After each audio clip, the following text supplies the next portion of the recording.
I go. Anti-Oedipus, silver.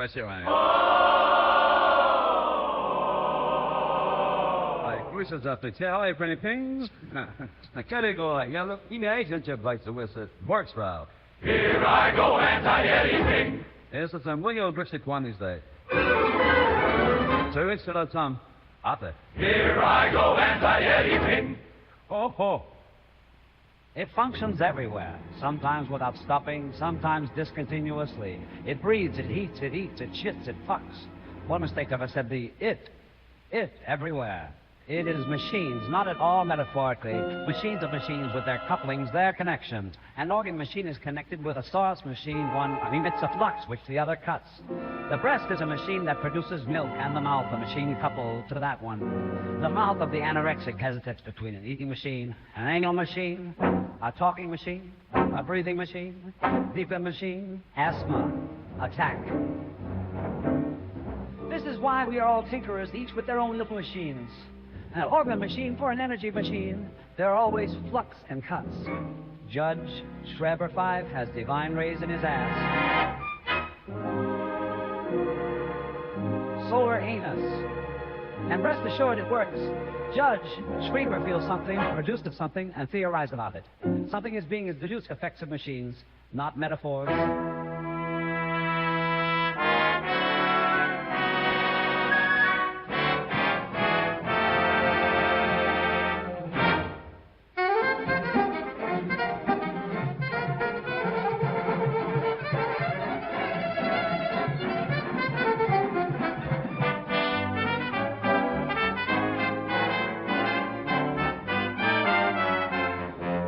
Of the schizophrenic. It's a better model than the neurotic lying on the couch. A bit of fresh air, a relationship with the outside. Take the stroll of Lenz into the outdoors. It is different from moments when Lenz finds himself with his good pastor, who forces him to situate himself socially in relation to God, in relation to Father, in relation to Mother.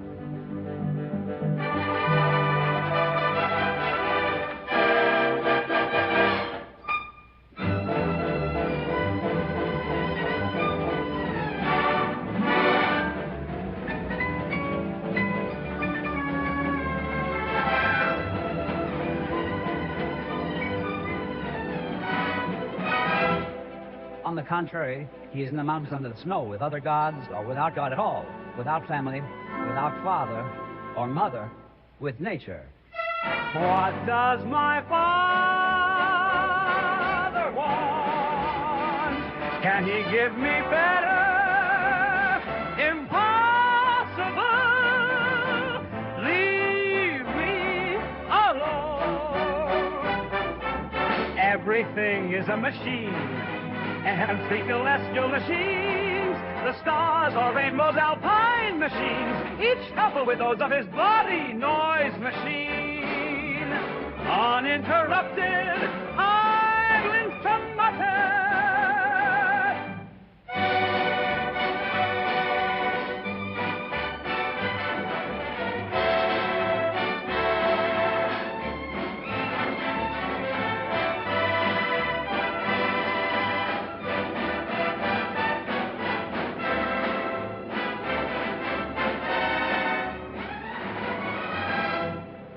It must feeling of endless bliss to be in contact with the profound, life profound to every form.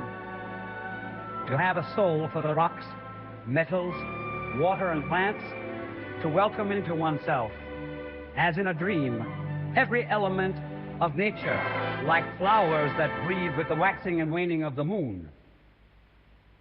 Både det landskapet ger sig till where, både där i multidagen nät, inom det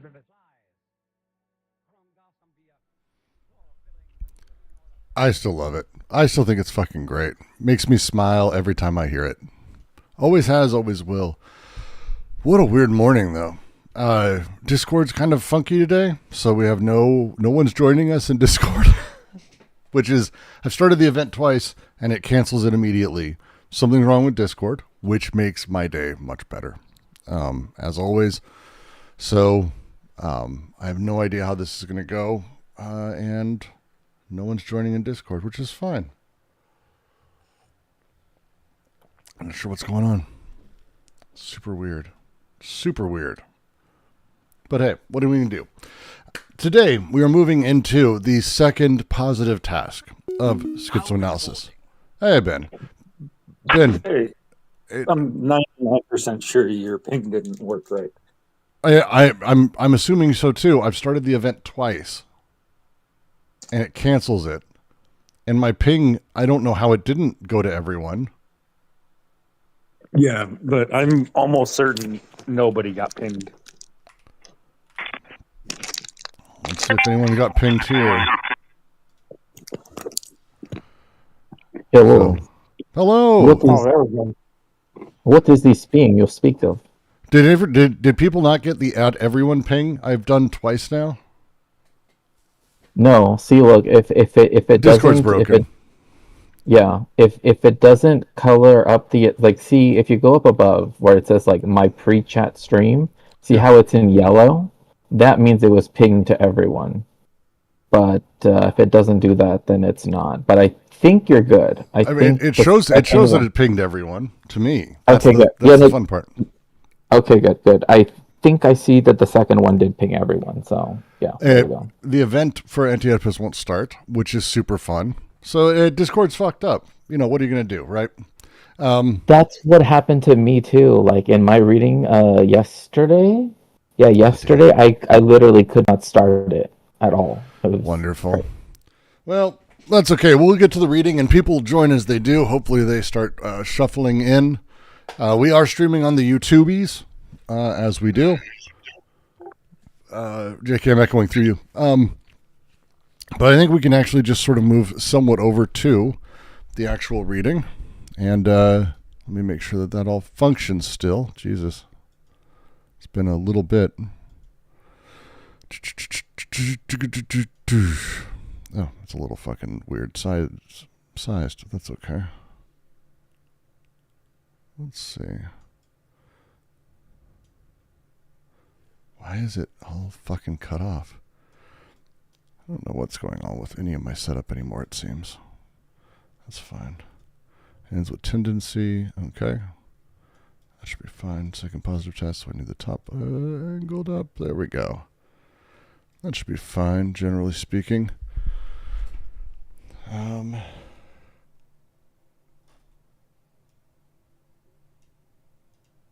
right. Let's see if this version's working too. There it goes. Excellent. All right. The first positive test. So schizoanalysis. Oh, Christ. So schizoanalysis, the final section of the book, is their attempt to develop through critique an alternative to psychoanalysis, or a critique of psychoanalysis that actually moves us towards a more materialist psychoanalysis or psychology, psychiatry. The tasks basically function as primarily the first negative task, which is the destructive task, which is to basically work to undo what you might say are the narrative connective elements inside of the analysand's sort of existence, what they do, how they deal with things, but to do away with those. With that, the first positive task is to basically look at the indices, not whole objects, not symbolic connections, not any of those things because of fraught things they bring up, but to have a sort of dive through and look at how these things sort of interact and direct desire. And that's the indices underneath.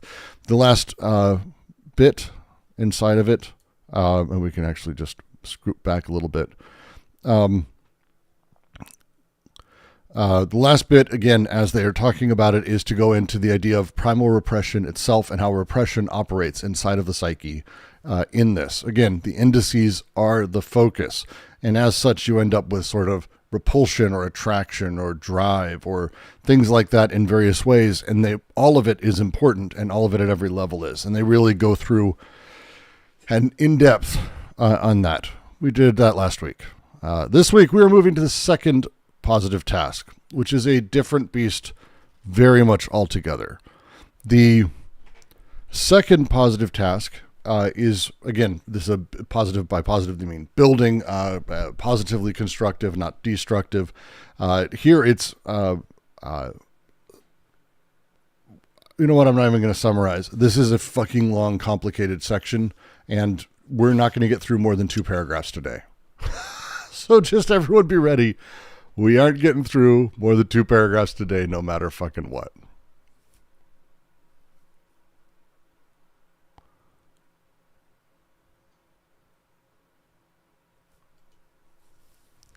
Yeah.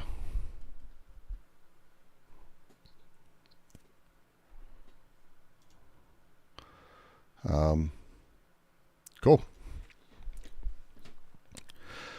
It is the best section. It's just going to be a bit. This is a bear. So let's make our way through the first little bit here. And off we go. We cannot, however, allow the difference in regime to make us forget the identity in nature. There are fundamentally 2 poles, but we would not be satisfied if we had to present them merely as the duality of the molar formations and the molecular formations, since there is not one molecular formation that is not, by itself, an investment of a molar formation. There are no desiring machines that exist outside the social forms, that exist outside the social machines that they form on a large scale. No social machines without the desiring machines that inhabit them on a small scale.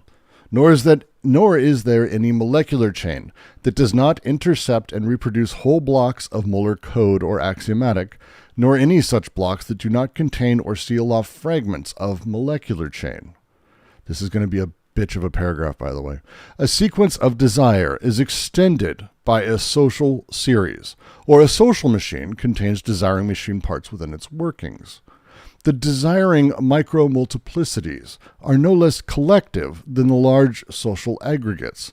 They are strictly inseparable and constitute one and the same process of production. From this point of view, the duality of the poles passes less between the molar and molecular than to the interior of the molar social investments, since, in any case, the molar formations are such investments. That is why our terminology concerning the 2 poles has necessarily varied. At times we contrasted the molar and the molecular as the paranoiac signifying and structured lines of integration, and the schizophrenic, machinic, and dispersed lines of escape. Or again, as the staking out of perverse reterritorializations, and as the movement of the schizophrenic deterritorializations. At other times, on the contrary, we contrasted them as the 2 major types of equally social investments, one sedentary and biunivocalizing of a reactionary or fascist tendency, the other nomadic and polyvocal and of a revolutionary tendency. In fact, in the Schizoid Declaration, quote, I am a race inferior for all eternity, I am a beast, a black, we are all German Jews. The historical social field is no less invested than in the paranoiac formula. I am one of your kind from the same place of you. I am a pure Aryan, a superior race for all time. The next paragraph is going to take a lot longer, but this one is a beast of a thing. So, we start from the beginning. This is like line-by-line shit.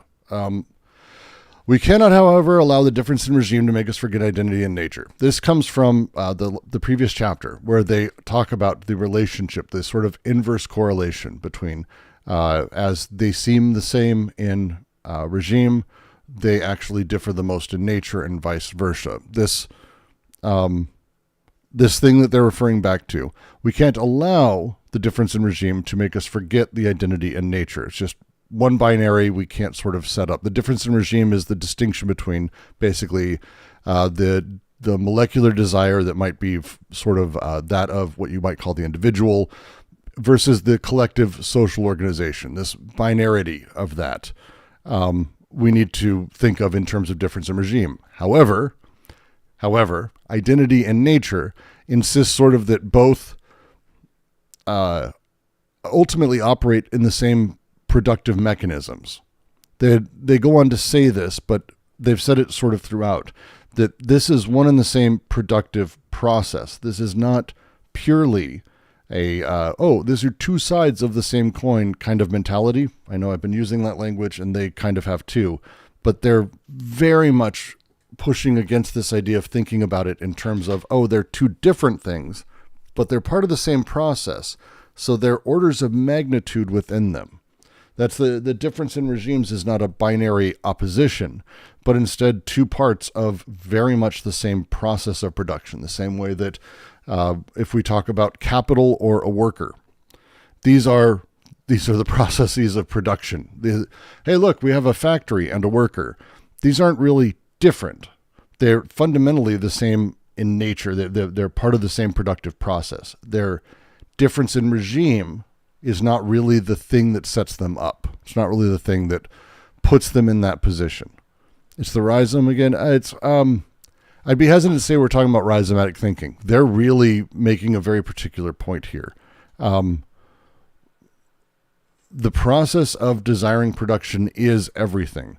We are talking about specifically molar and molecular as different for us in order to describe them because they operate slightly differently and do different things, but it isn't that they are actually two different things. There's a difference in regime, but there is a similarity in the identity in nature. That they are, as they then go on to say, these are two poles, right? These are two poles of like a magnet. They're two poles of a magnet, north and south, or positive, negative. That thing that's happening there, it's not that that's not one magnet. These are two poles of that. But it's not, again, the duality. I hate this fucking paragraph. But we're not be satisfied if we had to present them merely as the duality of molar and molecular, because it's not really about sort of the molar and molecular. There isn't one molecular that itself is an investment of molar. It isn't like one or another. There's not like the molar thing, the social order doesn't have one machinic part, right? That's not the thing. The large-scale organized, stratified groups and social organizations, a unified subject, an individual, versus a single machinic element. That's not one pole or one piece that goes back and forth. They're basically going to spend this whole paragraph trying to say, please don't get this confused. Isn't a mole the amount of atoms in a molecule? Mole is actually a shitload of a molecule. It's more complicated than that, and I'm not getting into the math of it, and I don't care if I don't get it exactly right. But a mole is basically a big pile of a single molecule. And all they are is a difference in regime. It isn't that one is sort of connected to the other. Oh, this is that thing, but it's smaller. They're trying to avoid this sort of language, even though they're literally using it. But again, I hate this fucking part. It's so hard to explain. This is the little nightmare that they've got in, because they've worked themselves into a bit of a corner as we've gotten to this point where they've really been talking about the molar and molecular. And they've been using them and talking about them as two separate things. They've been talking about them as two bits. Oh, we've got the molar here. Here's how stuff works there. We've got the molecular. Oh, these are molecular. And then on the other side of the BWO, we have molar whole bodies. And it's like, wait. So it's all part of one string. On the one side's this, on the other side's this. And they're like, no, it's not merely the duality of the molar formations and molecular. Since there is not one molecular formation that is not by itself an investment of molar formation. The molecular machine element is an investment of the molar into it, into desire. And desire, which is, again, these are all, it's all a continuum. There isn't just like at any moment, this to that, that to this. They're really driving away from the idea of like, oh, this is the symbolic chain. It's tough to say they're not doing it as a reaction, but it's a symbolic chain where it's like, oh, these are the symbols that are causing this symptom. No. It's not that. It's not that at all.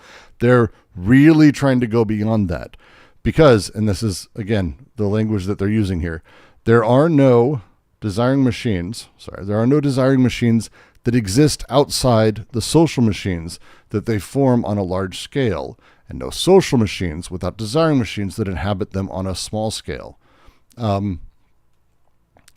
You are not a whole body or a series of cells. They're kind of the same thing. We just have to use different language to talk about them because of the regime or the size or the scale or the scope or the magnitude that we are talking about existence or how things work. You wouldn't say that your brain wants X, Y, or Z. You'd say you do as a person when we talk about it. But if we were to talk about the force you feel or the drives you feel in your gut about something, or like, these things aren't necessarily just you, but they're also not only yours. And it isn't just one thing at a time. It's this back and forth. And that's that sort of bit that they're saying there. There's no desiring machines that exist outside of social machines that they form on a large scale. No social machines without desiring machines that inhabit them on a small scale.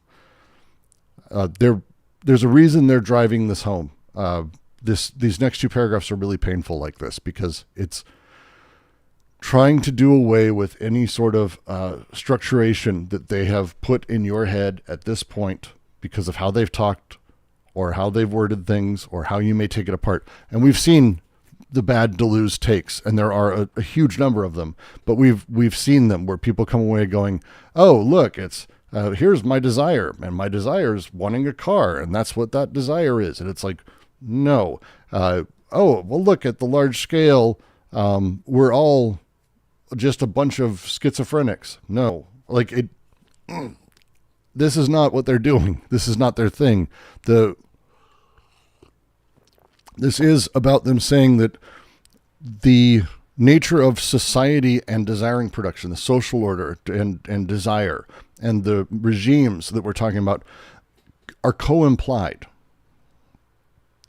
They come at once together, and they work together, and there is no, one or the other. There is no break, and there is no connection in one to the other, one to one. It's not a binarity. This is the way that these things work together and play together is that they are co-implicated and co-constitutive at every level. When you see social machines, it means that there's desire and molecular desiring production functioning there. When you consider desiring production, there are social machines operating there. To take them apart from each other is problematic at a huge, huge level. One of the things, and this is why, again, it's a deeply Marxist book. Marx talked explicitly, and it was kind of a big deal when he talked about it. Well, not a lot of people sort of internalize it, but individuals in society are necessarily always social. And it's a thing we sort of, I think, grasp a little bit generally now, but putting that in that place where it's you are your individual, but you're also necessarily part of the entirety of the social sphere. It is not one or the other, and it's not that you are one in the other or vice versa. It's that these things are co-implicated and co-constitutive necessarily. That thing they're taking and they're adding in sort of the Nietzschean Spinoza's thing of saying, like, we also have the nature of the productive force of desire is also co-constitutive of the social field. These things come at once. They imply each other. There's no way to get out of it. These things, there's no such thing as a social machine that doesn't have desire in it, and vice versa. These things are necessarily constituting each other. And that's the thing. Because we've had people, and I've read books again, where people take the idea of desire as its own thing. And they speak of desiring production without the social implications, but there is no such thing. Or they talk about the social implications of things without understanding the machinic unconscious. These things go together. They're co-constitutive. You cannot separate one from the other. Man is always, as Marx said, man is always a social being. In that same way, desire is always social, and social is always desirous. These things constitute each other and play together. Right? The molar is aggregates. They've used that term throughout. It's an aggregate, but there also isn't really a singular desire. Not really. That's not really how it works either. These things constitute each other as a thing.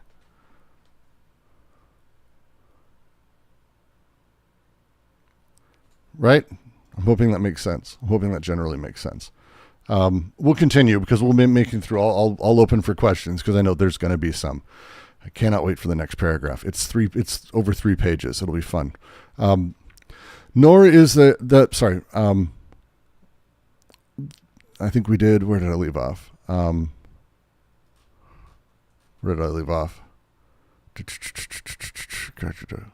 Oh, yeah, nor is there any molecular chain that does not intercept and reproduce whole blocks of molar code or axiomatic, nor any such blocks that do not contain or seal off fragments of a molecular chain.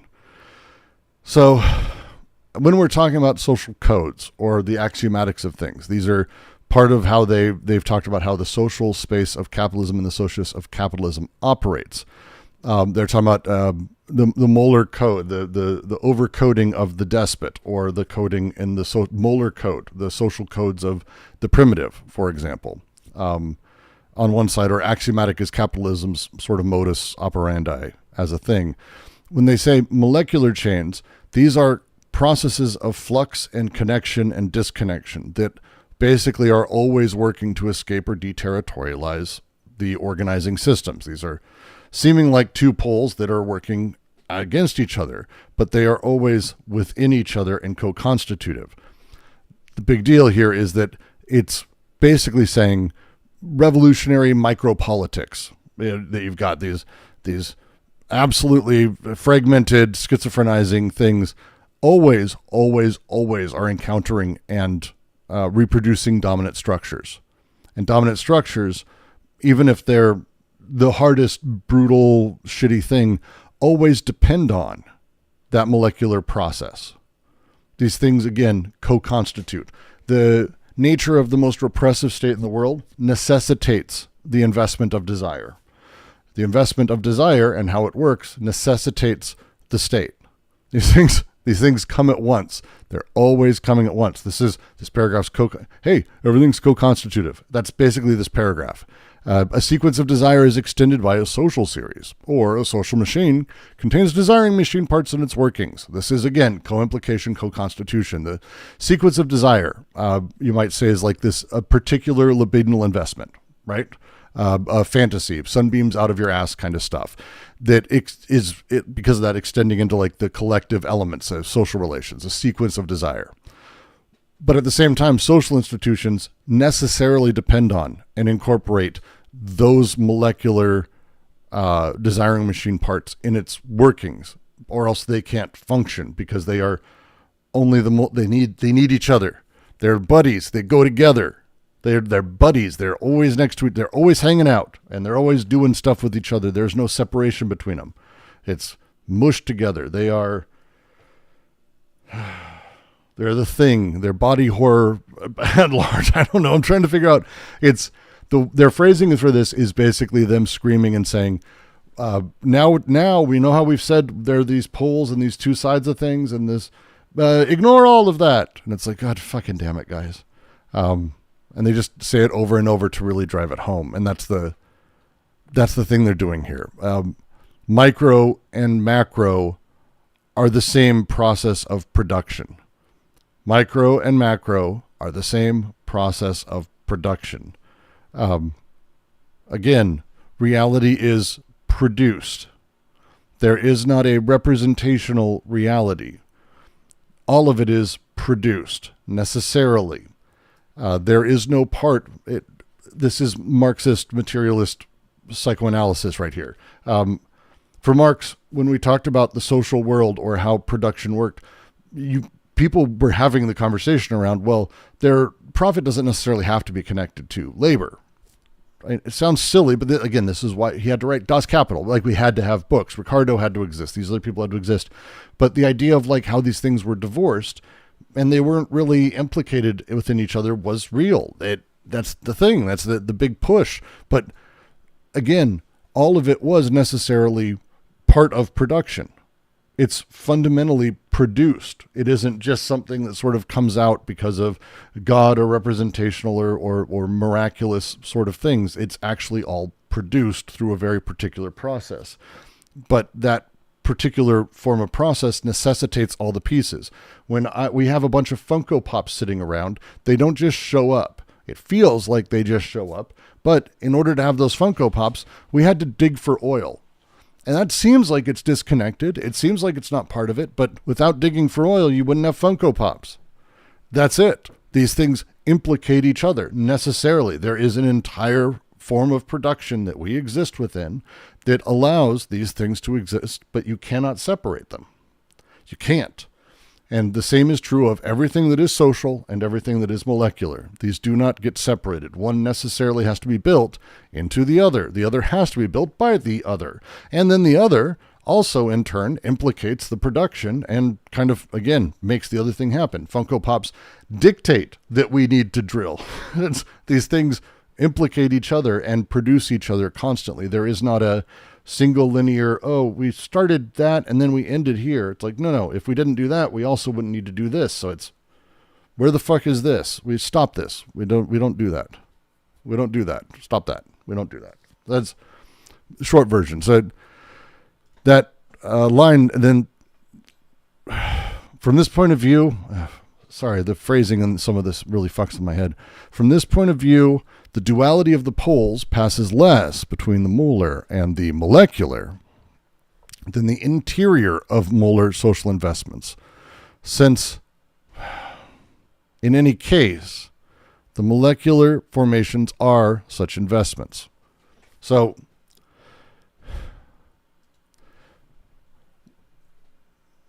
maybe this is a thing I need to watch for. Instead of saying that there is a tension specifically between molar and molecular, it's the duality of the poles passes less between the molar and molecular than to the interior of the molar social investment. That's the formation of the molar social investment itself is actually the locus of the tension between molar and molecular. It isn't that, actually that makes more sense. The tension between the factory and the worker is not between the factory and the worker, as if the worker was standing over there and the factory was here. The worker's within the factory. Necessarily, the tension is within the factory. All of the workers, between the workers, the labor, the machine, the capital, the pay, the conditions, all of that, it's within the factory. It's within the productive apparatus. That makes more sense. So if we're talking about the molar formation, it's not that there's a pole, molar formation here, molecular over here. It's that, no, the molar formation has the molecular within it. And the actual tension is not between really those two of them, but instead within the molar formation. The tension is always there. It's within molar formations themselves, because molecular processes are already forms of social investment, as they say here. They're all already that form of investment. It's going to be a big deal because this section is about how social investment comes to be and how we find ourselves within it. So that's an important thing. Desire is not over here and molar formation's here. They're the same. It's the same ball of shit.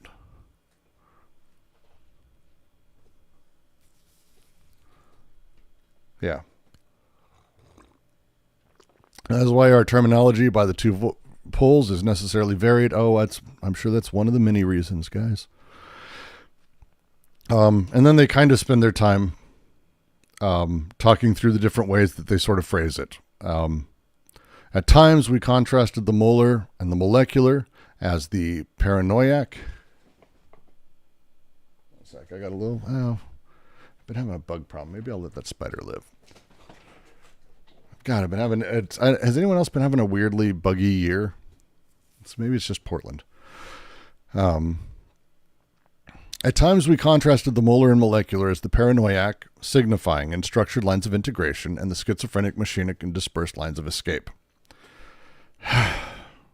We'll get to the rest. This is just semicolon.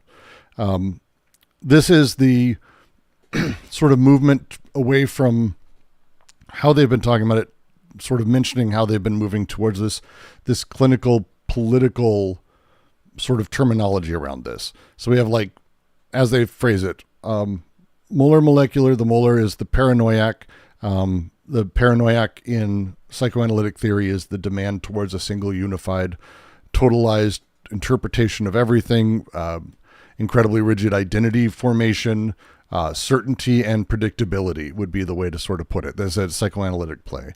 Signifying is about playing with the linguistic and symbolic systems that fix meaning, again, the fixity of things, the paranoiac of things. Signifying is, oh, it's certain. That's what a man is. What is a man? Signifying. Paranoiac. Structured lines of integration. That phrasing is very particular. The process of actually having the flux of desire be integrated into very stable formations. Not metastable, stable formations. Big deal for them. On the other side, we have the schizophrenic. Again, this is not meaning schizo-random, but instead disconnected from social meaning, separated from the social. And these are processes that necessarily break down unified meaning, that break down fixity, that are random in the sense of they are not predictable in a social or pattern recognition way. This is not what they do. This is not how they function. This is kind of the opposite of that.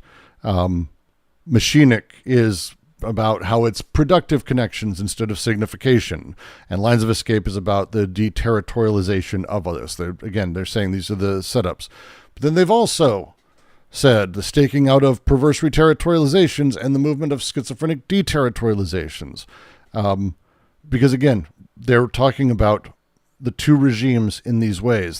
This is primarily from the 3.6 and on, but the perverse reterritorializations is how power systems capture and redirect. They capture and redirect sort of the movement of things back into territorial control. Capitalism necessarily is able to capture revolutionary energies, redirect them into commodification, into, I see someone saying that in chat, it's been stuck in my brain. But it's back into commodification, back into consumption, the perverse reterritorialization, because that process has this. But at the same time, we also have the schizophrenic deterritorialization, which is movements that escape this territorial control of the social system, escapes these established identities. The way that capitalism functions as a thing is that it simultaneously promotes deterritorialization, which is the breaking down of codes, and the capturing of the flux itself, the flux itself within the capitalist axiomatic. This is how capitalism functions. But again, one inside the other. They boom at the same time. This is not two sides of things or two poles of a large magnet. This is the same in the same stuff at different layers, at different magnitudes, at different regimes, as they talk about it. Regimes, forms of places of control, spaces of control. And then we get to finally the last couple sentences here. We're going to get to the fun paragraph at the end, the fun sentences, and I'll be able to be clipped saying some pretty hilarious things, I have no doubt, again. But at other times, on the contrary, we contrasted them as two major types of equally social investments. One sedentary, by univocalizing, reactionary and fascist, the other nomadic, polyvocal, revolutionary tendency. To me, this is like the cleanest of how they've said it so far, because it's basically how social investment happens rather than necessarily thinking about like the level of organization of the social thing. So like sedentary is, again, sedentary, settling, layers that stick. Think of like sedentary rock versus, say, igneous rock. Like it settles, it hardens, it gets in, we can see all the layers of the earth for billions of years because it settles, it's sedentary, fixed and clean. Nomadic is weird and crazy all over the place, mobile and all of that. The by univocalizing is binary, either or, forcing everything into the either or, directly either or of the exclusive disjunction. I don't know why my brain's having trouble with logic right there. Versus the inclusive disjunction on the other side of things, which allows everything polyvocality and to be multiple and have various meanings at once. These things work in this way. It seems to map, in fact, very particularly to reactionary fascists versus revolutionary tendencies. But again, it isn't totalizing them. They're not totalizing them. And then the last bit. This is the schizoid declaration. and then they compare it to the paranoiac. So when you're reading this, when I'm reading this, think of this as you have the two sides of like the two extreme sides of how to say a thing. On the one, you have the schizoid declaration of, I am a race inferior for all eternity. I am a beast, a black. We are all German Jews. It's taking the direct, absolute minoritarian position, that of the rare, the excluded, the otherized, like grabbing it and taking hold. And these are all quotes from various, I think a few of them are from Trevor, but it's taking that position of the otherized versus the way that someone might say, oh, I am one of your kind. I am an Aryan. I'm a superior white, that kind of thing. Because either way, both are, and this is like that last little bit that they're sort of getting at. It's not that the schizo is not invested socially. He is, necessarily. We like to think of them because the process of the schiz, of schizophrenia, tends to be about how social meaning is completely destroyed or eliminated. And so it's like when we look at the very extreme versions, the catatonic, for example, inside of an asylum, which is an example they use. That's someone who is wholly separated from the social order. But the schizophrenic who's yelling about different things, or pretending he believes he's Jesus, or that he's, having his stomach removed and that replaced with that of a Jew because he had sun rays coming out of his ass because God wanted to make him a woman, Judge Schreber, whatever this may be, they're not separated from society. We separate them in asylums because we want to feel that way, but they're not separated socially. They are absolutely invested in that historical social field in no less than anyone else. The paranoiac formula is just taking the paranoiac position of saying that they are the majoritarian, the normative, the absolute middle of the road, safe, absolute unchanging totality, versus someone saying the opposite, which is someone, again, investing socially. These things are still that. They're still that. So that's kind of that last little bit, and it is it's intentionally provocative, and it's intended to be. It's not stating even that one is, I am a beast, a black. It is the way that, think of it as John Brown saying that. I'm a black man as much as any. These kinds of statements that are said by revolutionary figures in various ways who are like refusing to be part of whatever that thing is. Necessarily that type of, I am not what it seems on the outside. I'm not that predictable thing. I'm demanding the minoritarian position. I'm demanding the becoming minoritarian, the becoming minority, that thing that's happening. But it's all socially invested. It's all socially invested, no matter what, no matter how antisocial, no matter how psychotic or broken, no matter the catatonic. That's all social. That's all social as well. There's not a separation. That's what they're driving at with this entire paragraph, is kind of that last thing. It's all there. It's all invested. It's all constant, and it's all part of this. There is no, I'm just not taking part. The crazy guy in the corner who's yelling, he just doesn't have, no, he's as invested. Everyone's as invested. It's how it's invested. It's how desire is invested. Yeah. I've been asked earlier, you mentioned this as a Marxist materialist psychoanalysis. How is it materialist? Well, I'd have to kind of start the book over, but the short version is for Deleuze. We need to take a sort of reassessment of what we mean by material and what we mean by sort of the baseline of things, I guess would be the way to put it. If we talk about the material conditions of everything, desire is at the base of it. Desire, how it connects and what it's producing. And desire to them is material. And the way they go about it and the way to discuss it is a materialism like that. In the same way that is labor material? Well, it's not material in the physicalist sense like this bottle, but that's not really what materialism means. It doesn't mean money either. The way that these things function is about what is this sort of ongoing materiality of things? What is the material at the base?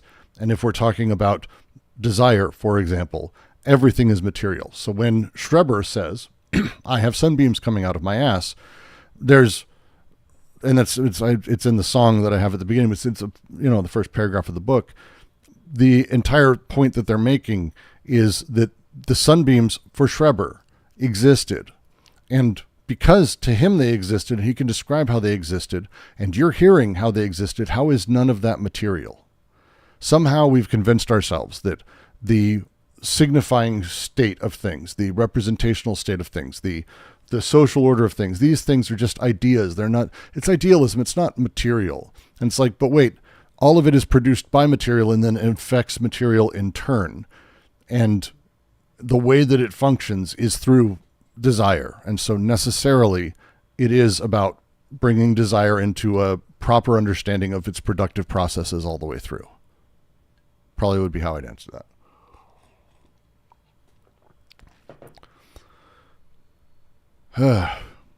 It's a lot in this paragraph, but that's kind of the short version is, hey, these aren't two things. Stuff isn't made of like two sides. It's instead made of all of the little bits and the larger bits. Your computer and the screen you see is not separate from the CPU that is producing it, is not separate from the power plant that is connected to it. These are all necessarily part and parcel of the ongoing process of all of these things.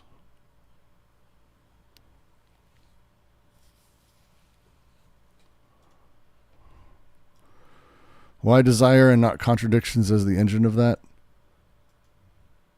I mean,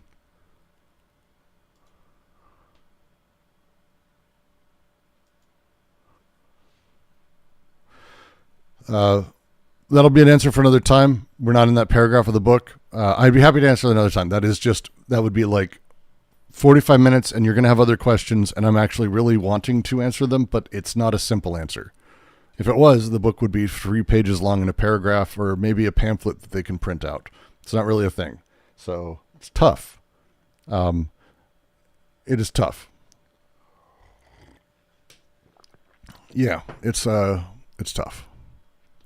I appreciate the question, though. It's a good question.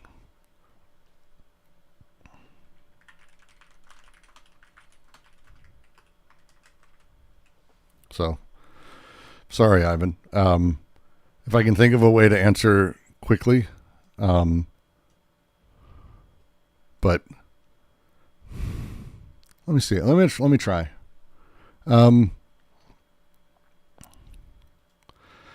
The challenge for Deleuze when it comes to the dialectic is that the dialectic presumes contradiction, which kind of presumes identity before it exists. So when we talk about like base and superstructure, for example, which is, traditional Marxist dialectic thought on how capitalism functions. When we talk about the nature of the bourgeois versus the proletariat, this presumes an oppositional relationship. But how did those terms come to be in the first place? How did we come to understand what a worker was versus a capitalist and how these things came about? Traditionally, Marx would answer that contradiction is the driver of historical everything. Jameson, too, and a whole bunch of people. Entire school of thoughts are built on this. It's very interesting writing that I very much enjoy. But all of this is still representational at its core. It's still representational. It presumes these stable identities that can contradict each other rather than actually thinking about, well, how did these things come to be that we see the contradiction in?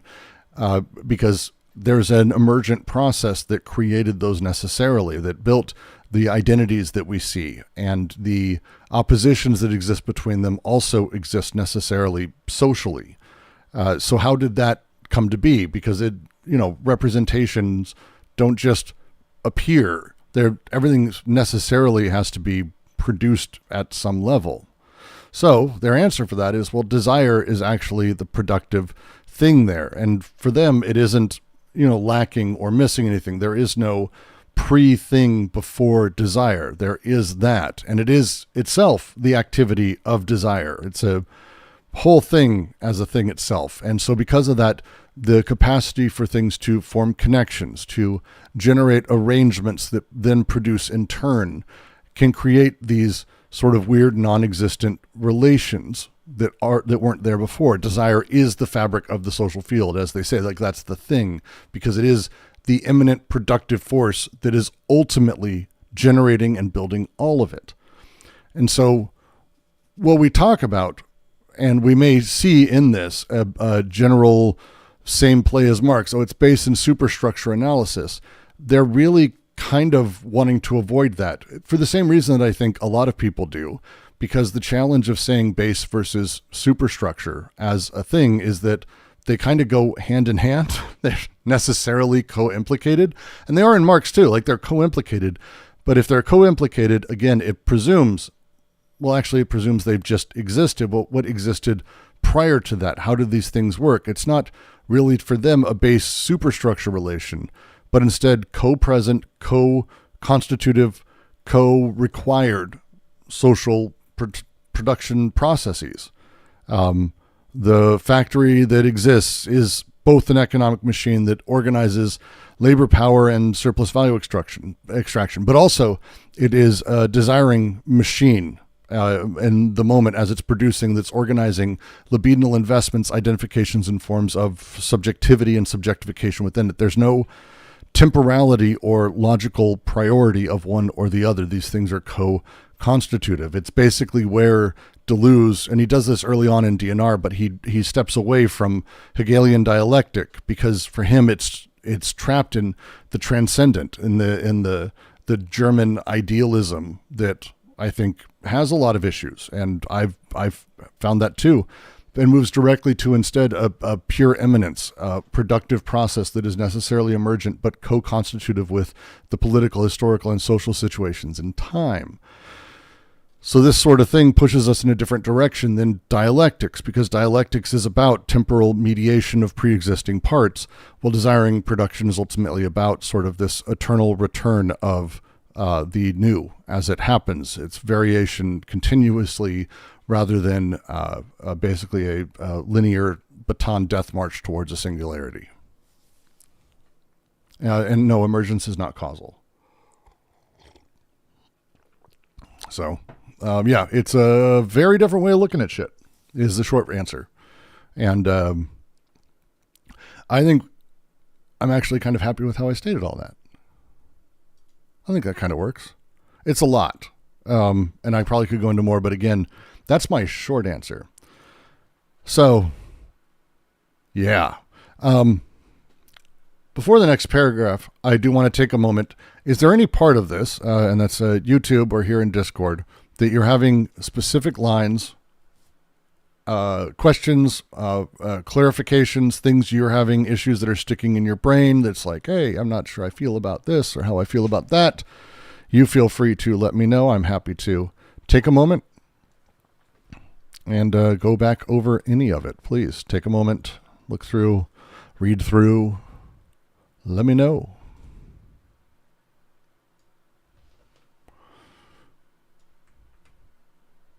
Should be fun. Should be fun. Yeah, I have a question. Please. How does this molar molecular concepts of co-presence correlate with the three syntheses? Was it Eros, Newman, and libido, noumena, and voluptas. Right. Yeah, libido. I think. Was that? Yeah, right. Yeah. Because that was on the other page, 2 pages before. Did you guys read that last week? Because we finished the chapter last week, and we ended up just doing like in one. I think we did. Did we? Yeah, we did. Yes, we did. Technically, we finished it twice because I accidentally read part of it. It's a long story. Okay. So what's your question specifically? Sorry. Yeah. How do they those concepts of the libido, Newman, and voluptas, they correlate with the three syntheses?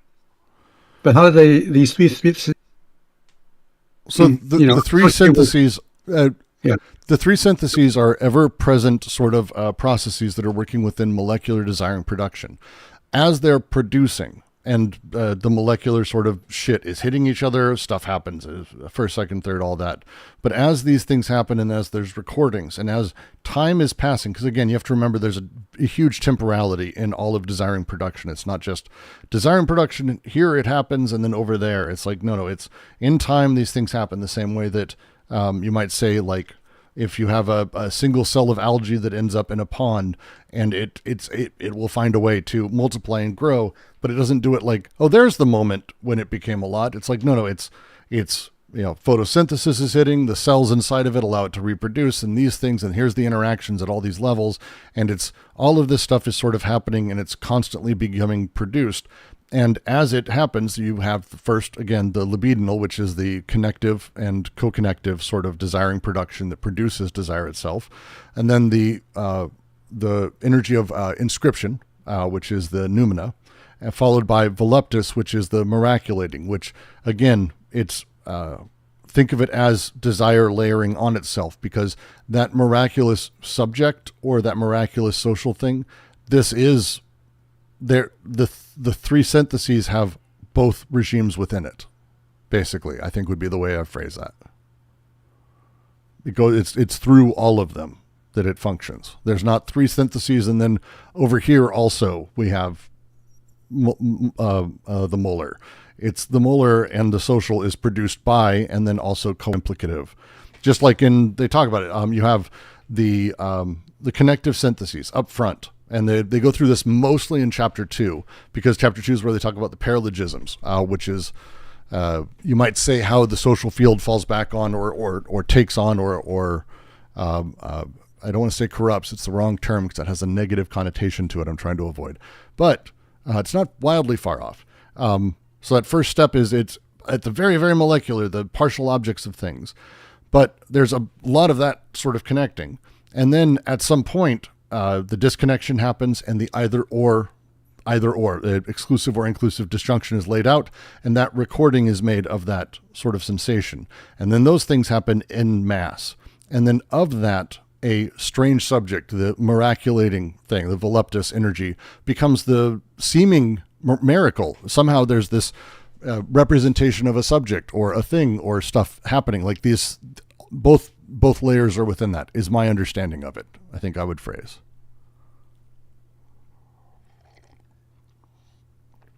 Does that make sense? Yeah, so you're saying that, yeah. So you're saying that the molecular,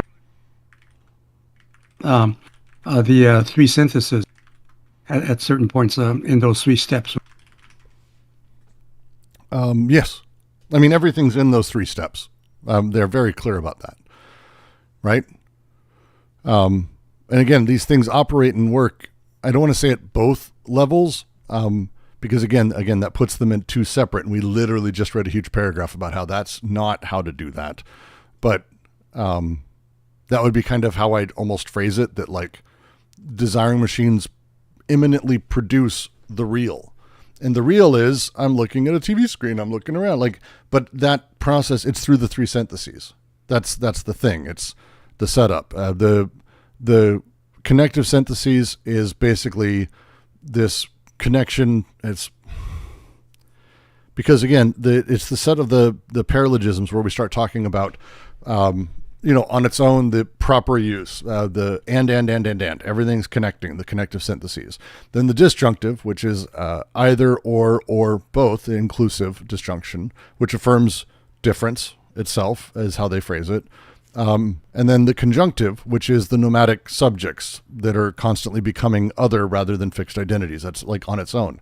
However, we know that these things exist in time and again, in temporality and also socially and politically and become invested directly. So the connective syntheses, and this is what they go over in chapter 2, becomes not necessarily, just partial objects connecting, but instead it becomes about a global and specific use.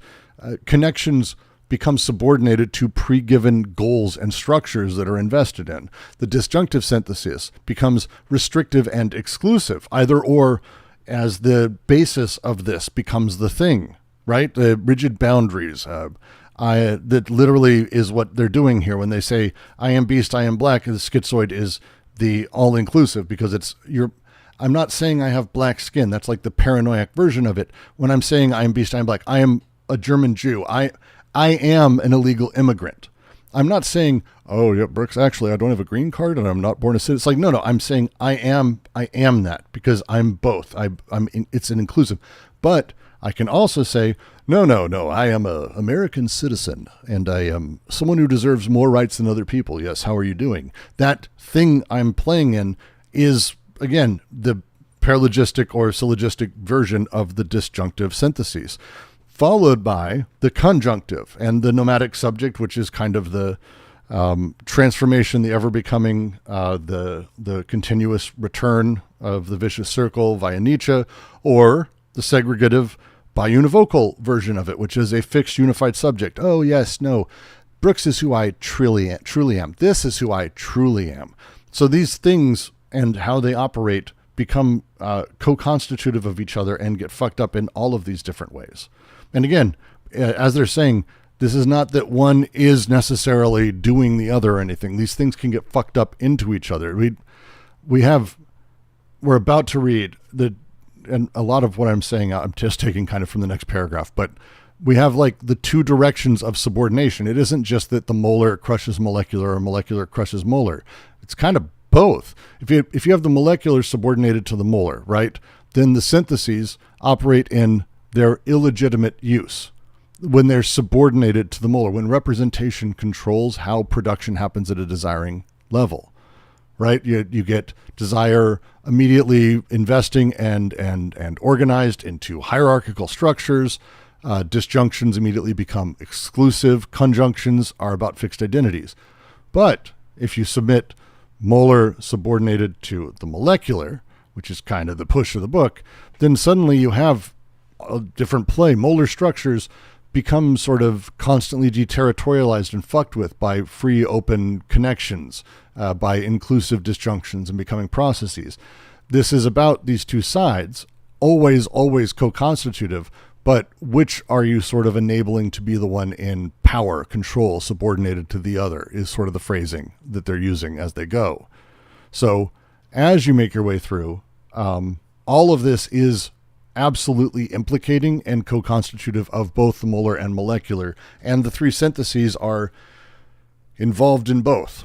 Like it goes across, and it's it's a lot, isn't it? Isn't it, JK? Goddamn.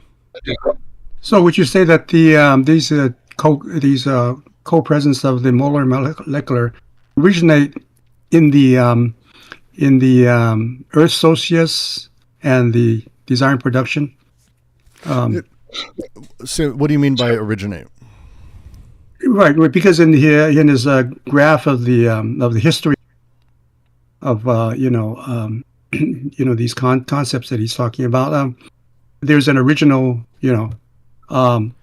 co-presence of the Earth socius and the desiring production, right? Yes. Okay. Yes. Okay.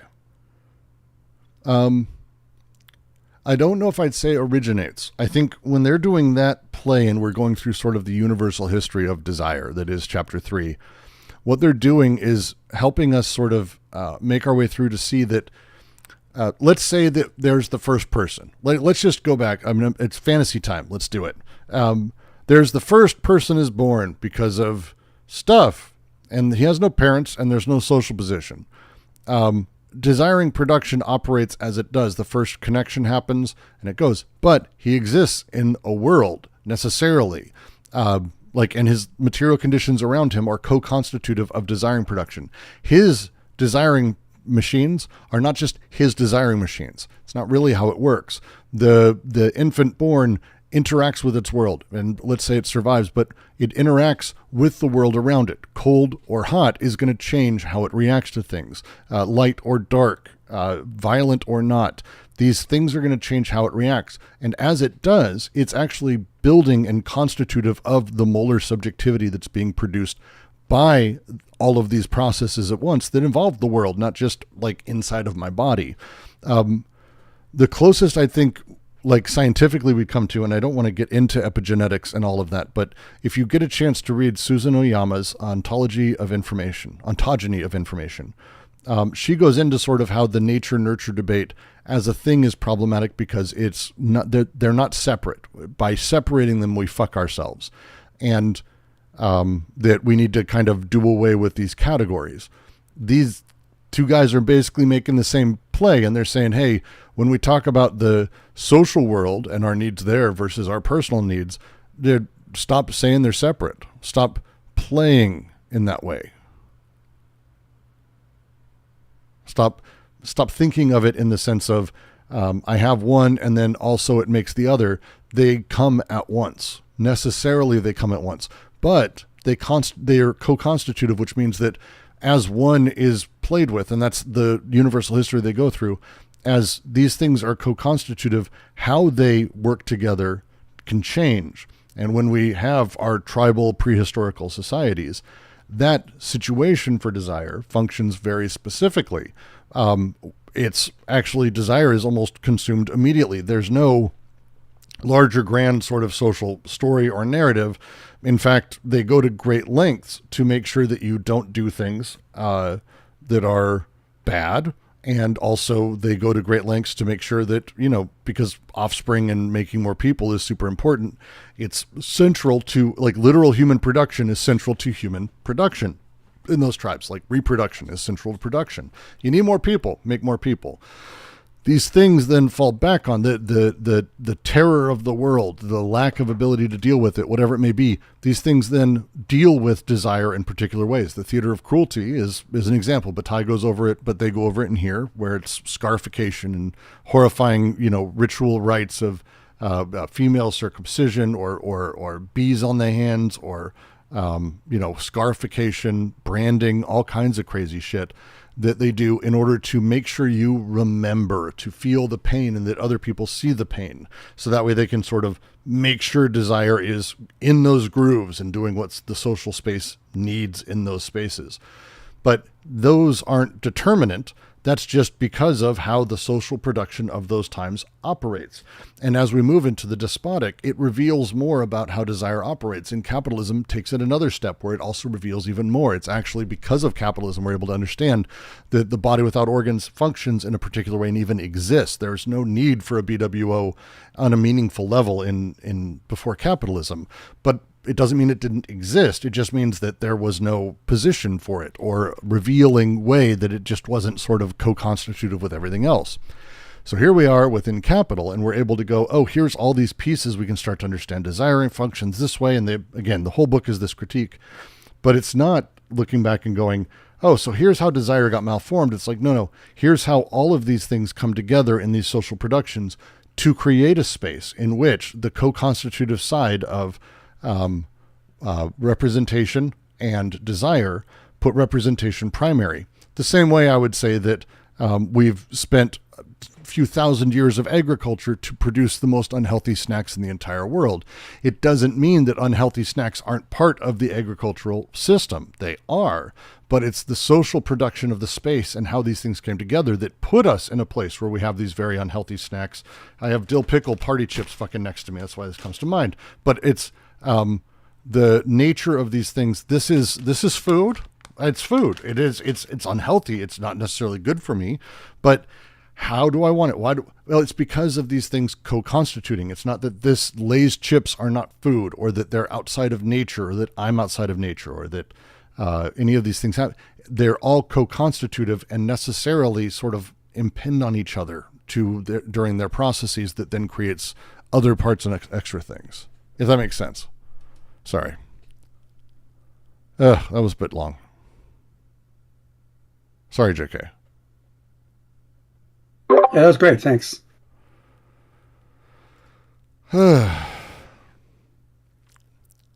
So we may not make it through the next paragraph.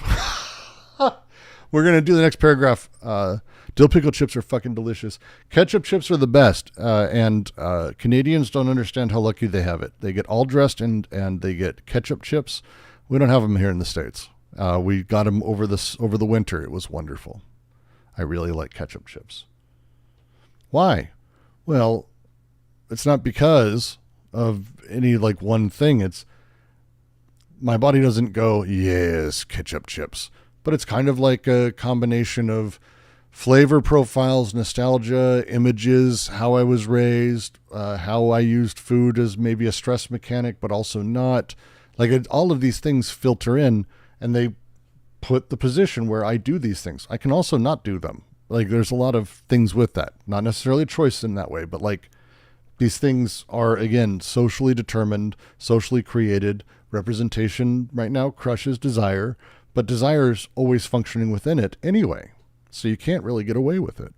It's not how it works. It moves in a different direction.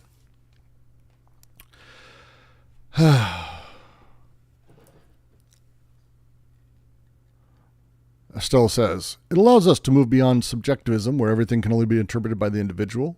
The individual is questioned, without naively saying that everything is objective forces independent from human beings. Yeah, that's good stuff. Any questions, any last notes before I make my way to the next paragraph? Brooks, correct me if I'm wrong. Oh, James, how dare you? I take it to mean that the two necessarily speak of one another, just as desire and production can never be spoken of without social production. Social production, saying they're 50-50 seems to imply they're most different subjectivities. It isn't 50-50. If I said that, I fucking need to be scolded very badly. But it's also not that they speak to one another. How should I put it? Does my stomach want dill chips? That would be how I'd phrase it. My stomach is part of me. Absolutely. So is this room. So is the bed. Like all of this stuff is part of my experiential sort of thing that is me. But my stomach is not over there. It's also not really the thing that's determining X, Y, and Z. My brain kind of is, but also not my brain. Also other things. It's not 50-50. It's all of the cells. And this is why the phrasing molecular and molar is both great and also awful.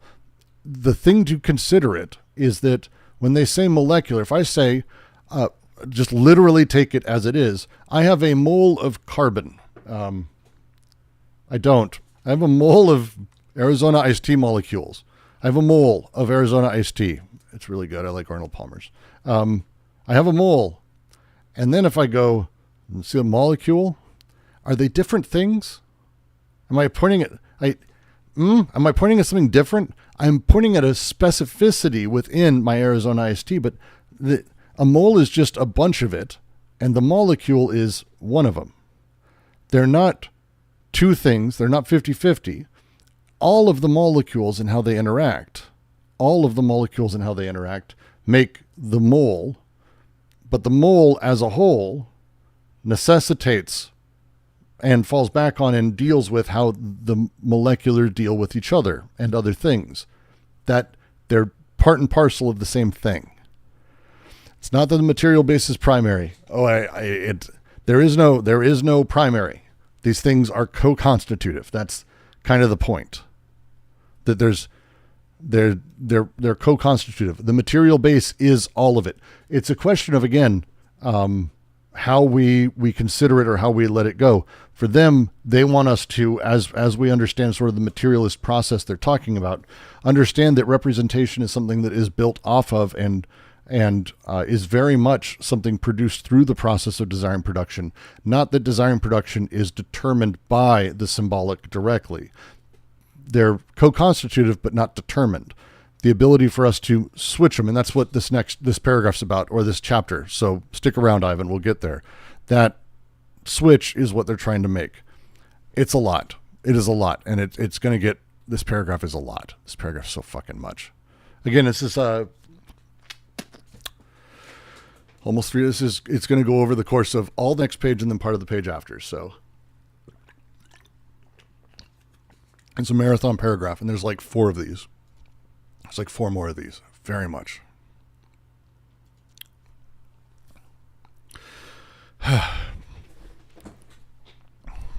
Are you all ready? There's probably carbon in Arizona iced tea. There's probably a lot of things I don't want to know is in Arizona iced tea. There's probably a lot of shit in here. I learned the other day, and now you get to be some of the people if you didn't already know, that the way soda works is, because my wife hates anything that doesn't have real sugar in it. Turns out real sugar inside of all the ingredients that are in soda turns into high fructose corn syrup, basically. It turns into fructose because it starts as sucrose and then changes because of the chemical makeup in time. It always does that.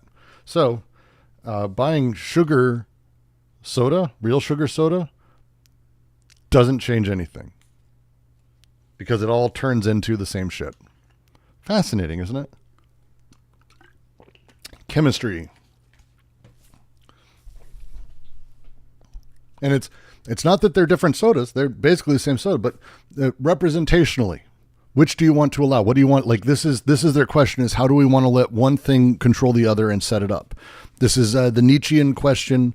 It's a question of preference of the order of things. It's a question of where we privilege and how that changes meaning. The same way that when we say the term, and I'm going to use it forever because it's my favorite line from Logic of Sense. If we say the scalpel is cutting the flesh, we're privileging it. If we say that the flesh is dulling the scalpel, well, we actually are privileging it. They're the same thing underlying, but one is privileging, stating action and intention and direction. And if we let that control us, if we let that determine how desire then reacts, it falls back. It falls back in a particular way. Whereas if we give it the open-endedness, it changes how we react to it. It changes how desire can invest. If we understand the processes, it's fascinating. All right. Sorry, I'm trying to delay getting into this fucking paragraph. Are you ready for a lot of words? From the viewpoint of the unconscious libidinal investment, all the oscillations from one formula to the other are possible. How can this be? How can the schizophrenic escape, with its molecular dispersion, form an investment that is as strong and determined as the other? And why are there two types of social investment that correspond to the two poles? The answer is that everywhere there exist the molecular and the molar. Their disjunction is a relation of included disjunction, which varies only according to the two directions of subordination, according as the molecular phenomena are subordinated to the large aggregates, or on the contrary, subordinate them to themselves.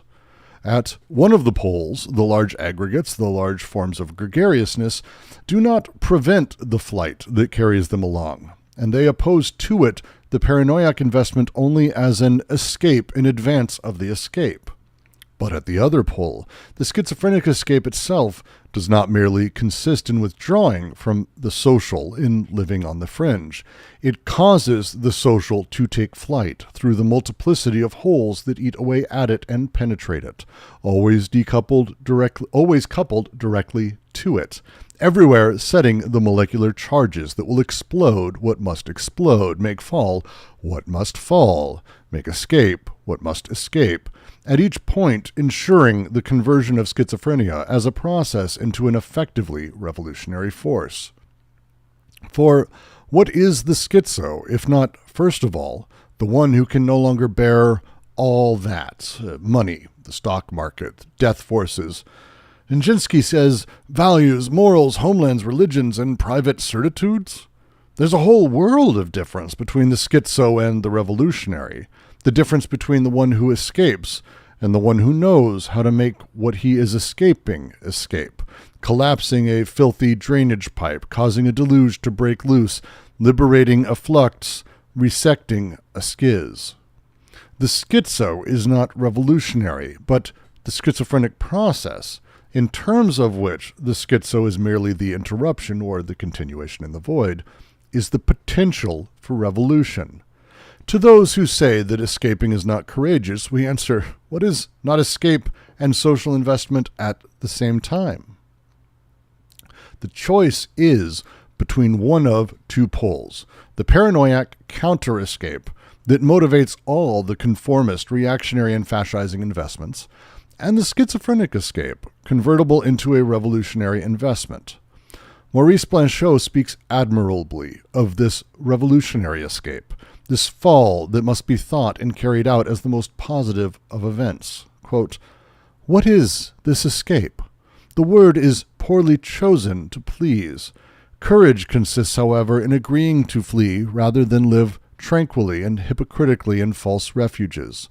Values, morals, homelands, religions, and these private certitudes that our vanity and our complacency bestow generously on us have as many deceptive sojourns as the world arranges for those who think they are standing straight and at ease among stable things. They know nothing of this immense flight that transports them, ignorant of themselves in the monotonous buzzing of their ever-quickening steps that lead them impersonally in a great immobile movement, an escape in advance of the escape. Consider the example of one of these men who, having had the revelation of the mysterious drift, is no longer able to stand living in the false pretenses of residence. First, he tries to take this movement as his own. He would like to personally withdraw. He lives on the fringe, but perhaps that is what the fall is, that it can no longer be the personal destiny, but the common lot. In this regard, the first thesis of psychoanalysis is this: every investment is social, and in any case bears upon a social historical field. Yeah, it's one of many paragraphs that is just going to be a lot to go through. The Blanchot quote alone is going to probably end up having to take us into next week. So, yeah, it's going to be a lot. All right. Let's fucking go. All right. From the viewpoint of the unconscious libidinal investment, all the oscillations from one formula to the other are possible. How can this be? So, when we're talking about unconscious desire, there is no fixed determinity, no fixity. They've got a lot of words for this, but there's no fixed determination towards reactionary or revolutionary investment. To say again, from the viewpoint of unconscious libidinal investment, all oscillations are possible. It's an important line. They're going to say a couple things in here that are very important, but specifically, the unconscious libidinal investment is just as easily reactionary as it is revolutionary at all. How desire invests socially. And again, remember, this is libidinal desire as they're talking about it. This desire, it's not sexual itself, but the productive force behind social relations overall. All of it, it can be either. It can be the paranoiac or the schizoid. It doesn't matter. It can go to both. It can just as easily. It is not that desire is naturally schizophrenic in the end.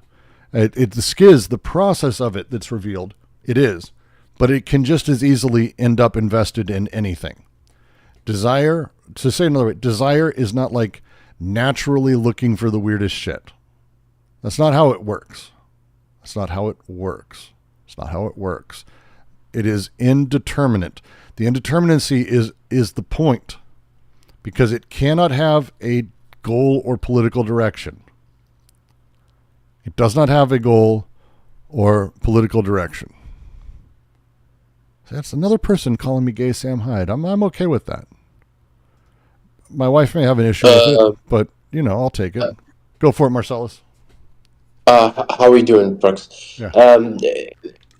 When its mean doesn't have like any kind of like nature, right? Or doesn't have like any tendency, right?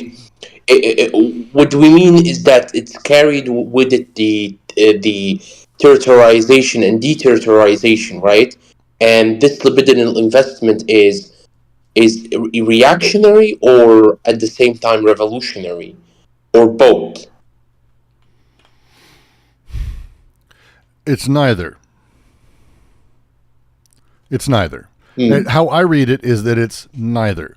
That it is that unconscious libidinal investment itself is I don't want to say open to whatever, but that is kind of probably the best bet. How can this be? I'll just continue real quick because it's going to answer it pretty quick here. But how can there be? Oh my God! How can the schizophrenic escape with its molecular dispersion form an investment that is as strong and determined as the other? And that's the question that this paragraph is really going at, because if basically all of it always involves this molecular dispersion, the breaking apart of unified identities and organizing structures, that is the base of desire. It's doing that. So it seems like it is predetermined to sort of be, at least at minimum, sort of leaning towards or attracted towards sort of the weirdness of like the revolutionary position. But that's not really, it doesn't have that. It doesn't have that as a thing, because that would be, it itself would be almost a paranoiac investment in the reaction, in the revolutionary. That's not really how it'd be paradoxical, right, as a thing. And also at the same time, we kind of generally come at it where it's like, how can the schizophrenic escape with molecular dispersion form an investment that is as strong and determined as the other?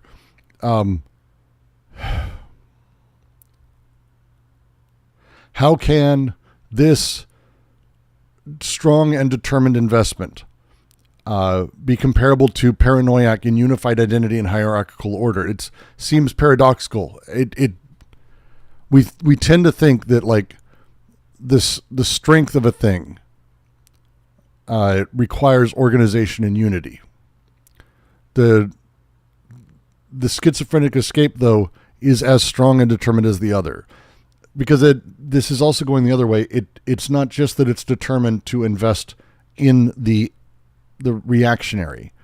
Desire is just connecting. It doesn't understand or deal with social. It does not, to say again, it does not deal with social as a thing. It doesn't get it. It doesn't know it. It doesn't know any of this shit.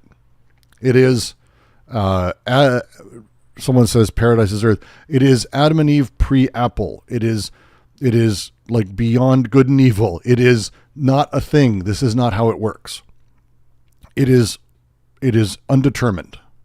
That's the baseline for them. And they've been saying that kind of throughout, but they're reiterating here, and it's kind of super, super, super important here, because as you start talking about like what is happening, you'll see a lot of people make a handful of statements about how desire is naturally, always going to be invested socially in one or the other.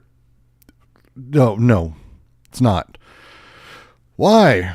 Why does desire organize itself in these two distinct modes of social production? That's the next line they say. And it's the answer. The answer is that everywhere there exists the molecular and molar. Let's just take that one as a thing. We'll get to the rest of it, but that's the rest of the sentence is that everywhere there exists the molecular and the molar. We just talked about how the molecular is not like here and the molar here. It's everywhere that is molar is filled with the molecular. And everywhere there is molecular is within the molar. There is no extricated moment where they're separate. They necessarily are always all in one. They're all together. They're dealing with all of these things at the same time. How? Well, okay. Their disjunction is a relation of included disjunction, which varies only according to the two directions of subordination, according as the molecular phenomena are subordinated to large aggregates, or on the contrary, subordinate them to themselves.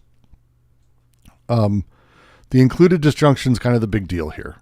The disjunction here where things are not mutually exclusive. It's an inclusive disjunction. Traditionally, when we talk about, or Aristotelian sort of identity, A is A, B is B, A is not B, so you're either A or B as a thing. It's exclusive. One excludes the other. One term necessitates the exclusion of the other. Are you white or black? That's it. Are you American or not? That's it. One is exclusionary necessarily of the other. But desire doesn't function like this. At this level, or at this process, this is not the thing. We start with this included disjunction where things are actually either A or B, or both, or neither. That the disjunctive in this way allows that structure to exist, but also allows for communication between heterogeneous terms. Big deal in logic of sense, by the way. Super big deal in logic of sense. So when we have the two sort of directions of subordination that they're talking about here, this is the big deal. It's either that like the molecular process is subordinated to molecular aggregates. The molecular desire is captured and organized by something social, or molar aggregates are subordinated to molecular processes. Institutional structures are dissolved and transformed by the deterritorialization of things. This bidirectional relationship explains why there are two poles rather than an infinite variation. And that's what they're driving here. These are the two poles that they're talking about as they talk about the setup here. This is the two types of investment that correspond to the two poles. It's either, and again, it's very complicated. It is not just as simple as saying, oh, one deterritorializes, the other doesn't. No.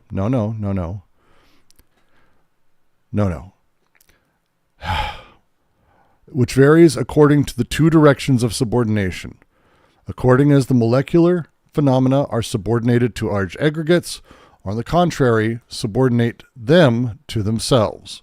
Those are the two ways things work. Either representation is subordinate to desire or desire subordinate to representation. And they go through this a lot. There's a lot of things that go with this, but this is the crux of it. Because one of those crushes desire, makes things exclusive, sets them up in a place of the symbolic and representational controlling.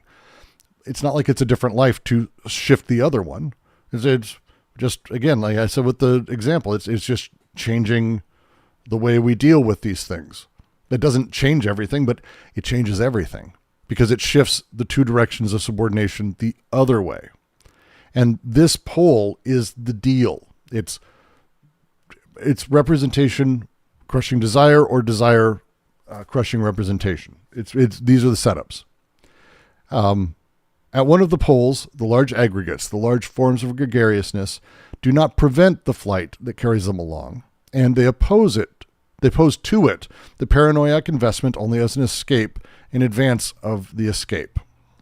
So, one of the poles, I'm not going to say the first pole because I don't want to do that, but at one of the poles, basically, we have these large forms of gregariousness. Let's say whites and blacks, Americans or not, identity groups of any sort, straight, trans, cis, any of these things.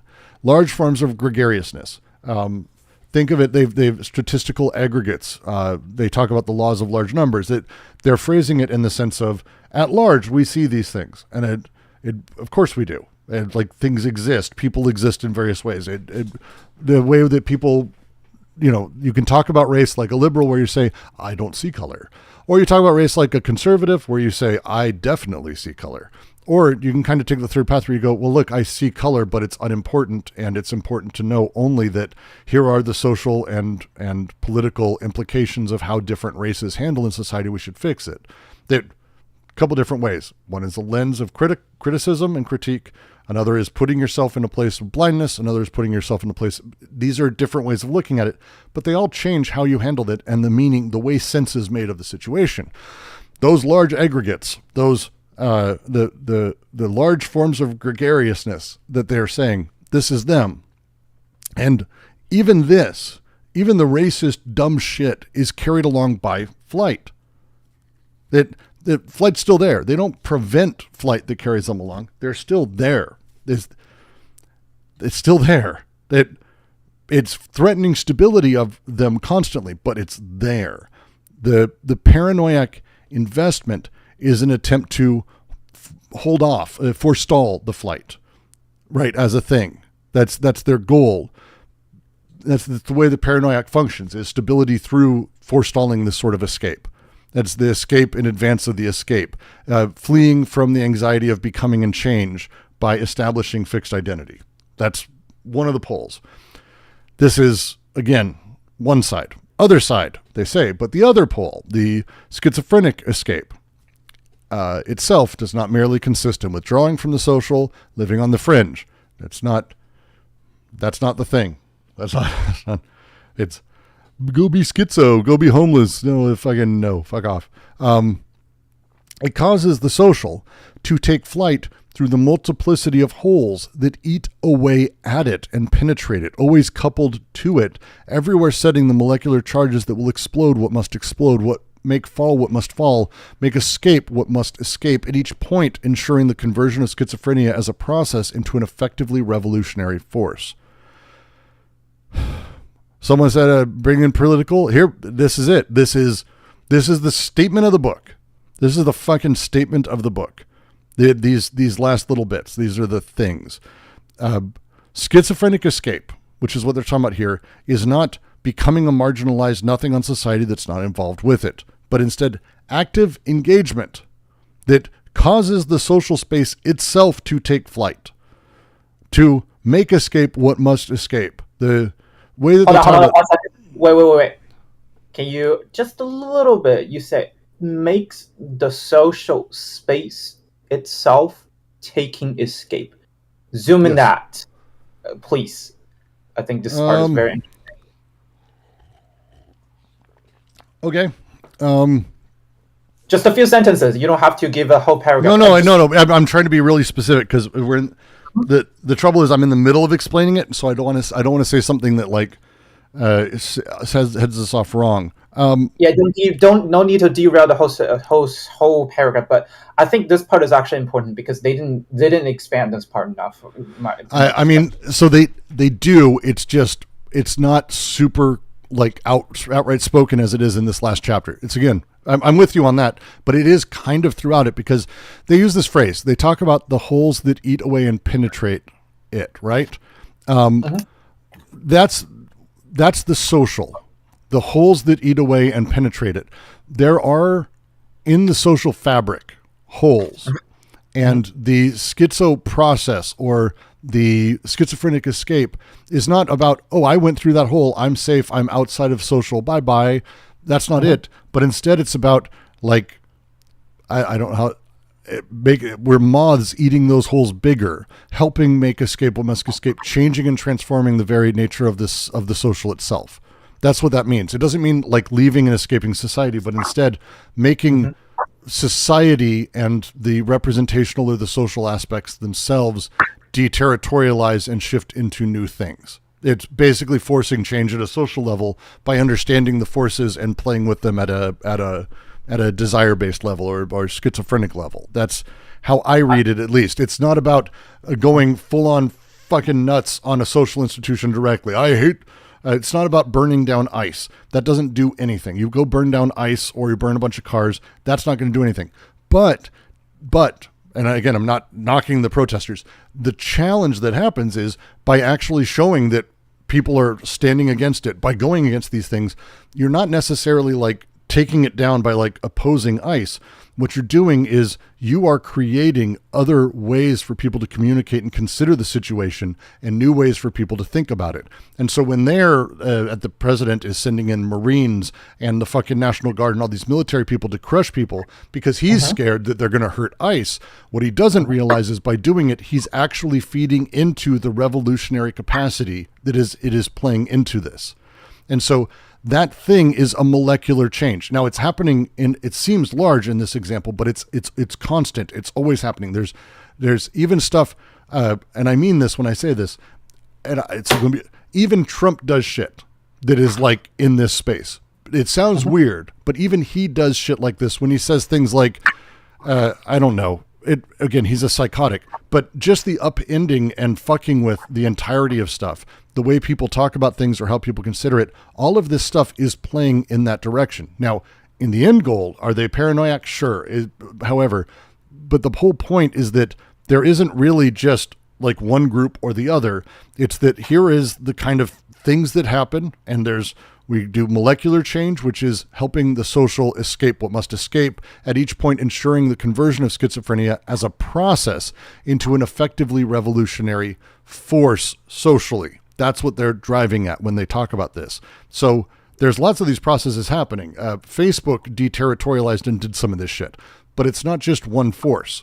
If it was just one force, happy day, I guess, but it's more complicated than that. The nature of production inside of capital changed how the internet worked and began to merge it in certain directions. Anything has capacities, anything has potentialities, and these poles are always everywhere. On the one side, mass social formations that are basically escaping in advance of the escape, fleeing from the anxiety of becoming and change that is happening, and they do this through fixity and identity. But there are holes in this social fabric of this that you can escape from, but it's not about you really escaping. It's about the schiz happening, breaking, tearing, and making escape what must escape, at each point ensuring the conversion of schizophrenia into process, and as process into the revolutionary force. Does that make sense? So I'm not quite sure at this moment, but I do want to point out, like, did this paragraph make it sound like in order for the separation or deterritorializing to happen, there has to be at least one party that understands the process and actually use logic? But nope. Okay. It's happening before that. They're very particular. This is not an individual doing a thing like I'm going to go do a schiz thing. Not really that, but instead the general activities that everyone's undertaking are themselves forces. And there are things that everyone's doing that are both reactionary and revolutionary. The difference between them is the reactionary stuff is about going towards a fixed identity. The revolutionary stuff is about breaking apart a fixed identity. And these two things that are sort of competing forces, the two poles of how the desiring, the way that these things go, the beginning of the paragraph, they said it. Everywhere there is the molecular and molar. The disjunction is included. It's an included disjunction and varies only according to the two directions of subordination. Everything comes down to these two directions. And so to take the schizoanalysis task so far, we have the destructive task about eliminating the symbolic. Looking at the indices is the second, the positive task. But with that, with those indices, being able to sort of look at them and go and understand that how they come, how they imply the social space, how they deal with the social space is either that they crush desire with representation or that desire crushes representation. And these are the two poles, the large forms, the way that they set up, and the two forms of being. The rest of the paragraph will come back to me, put a pin in it, and if I don't answer, schizophrenia is... I'll discuss with you after. Yeah. No, right after I finish the paragraph, or after I take another break, or because I'm going to try to do a couple more sentences because I think the answer is actually in this paragraph. Come back if it's not. Okay? Does that make sense? Is that okay? I just feel like you somehow you introduced the way they introduced it, make it sound more, how to say it, intelligent by design. But it's, as you said, it's a very almost machinic process, and I do think that some part of this paragraph make it sound like there's like a very conscious manipulation behind it. But I think I do understand what you're saying, and I'll discuss. I'll drag out an example I have to compare. Yeah.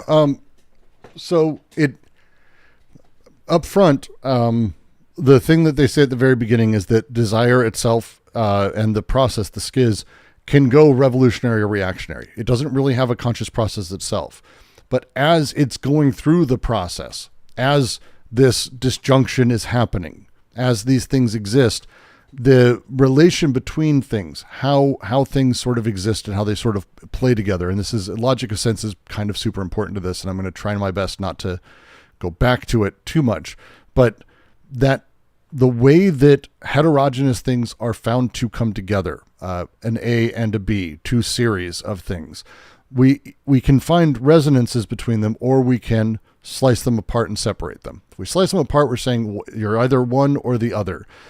But that's not really how we make sense of things. How we make sense of things is actually by finding those resonances between the two series, which actually kind of creates and sort of is productive in and of itself. But how we consider the subordination of the things, because necessarily the disjunctive structure that exists, as well as the communication between terms, do we want to privilege the communication between the terms or the structure, like the investment of it? Well, if we privilege the structure, it will kind of seem to take a life of its own, as representation does. A symbol of a thing, a story of a thing. What is a mom? Oh, well, mom, everywhere we can point to, look at all the moms. It's a structure. It's a particular thing. That crushes sort of the emergent realities of what becoming a mother is, or what motherhood is, or what a dad can be, or how, like, all of this stuff kind of shifts.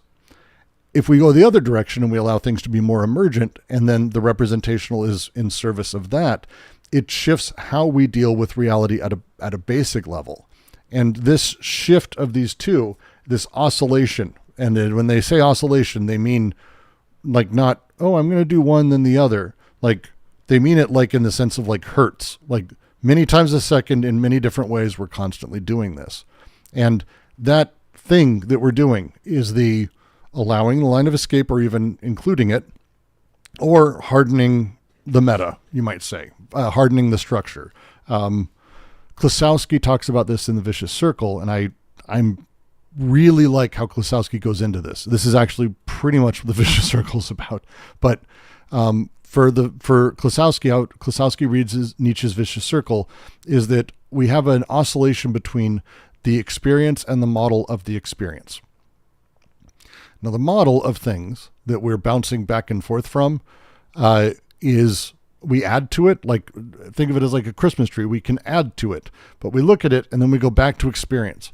And we see all the stuff that's on the tree, how the tree looks, what it looks like, and then we turn around, we go to experience. We look around, we go back, look at the tree, maybe add a thing, maybe take a thing away.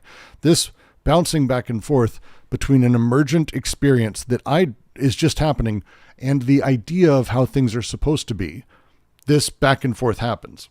This is kind of what they're getting at here. One is the model of the thing. One is the emergence that breaks down that model. And which do you privilege? Like, literally, it's Klosowski's question too. It's Nietzsche's question. Do you privilege the model or the emergence? That's kind of the play that they're making. And that's kind of the phrasing that they're using kind of throughout as well. But to continue, let me finish actually, because they have a phrase in there.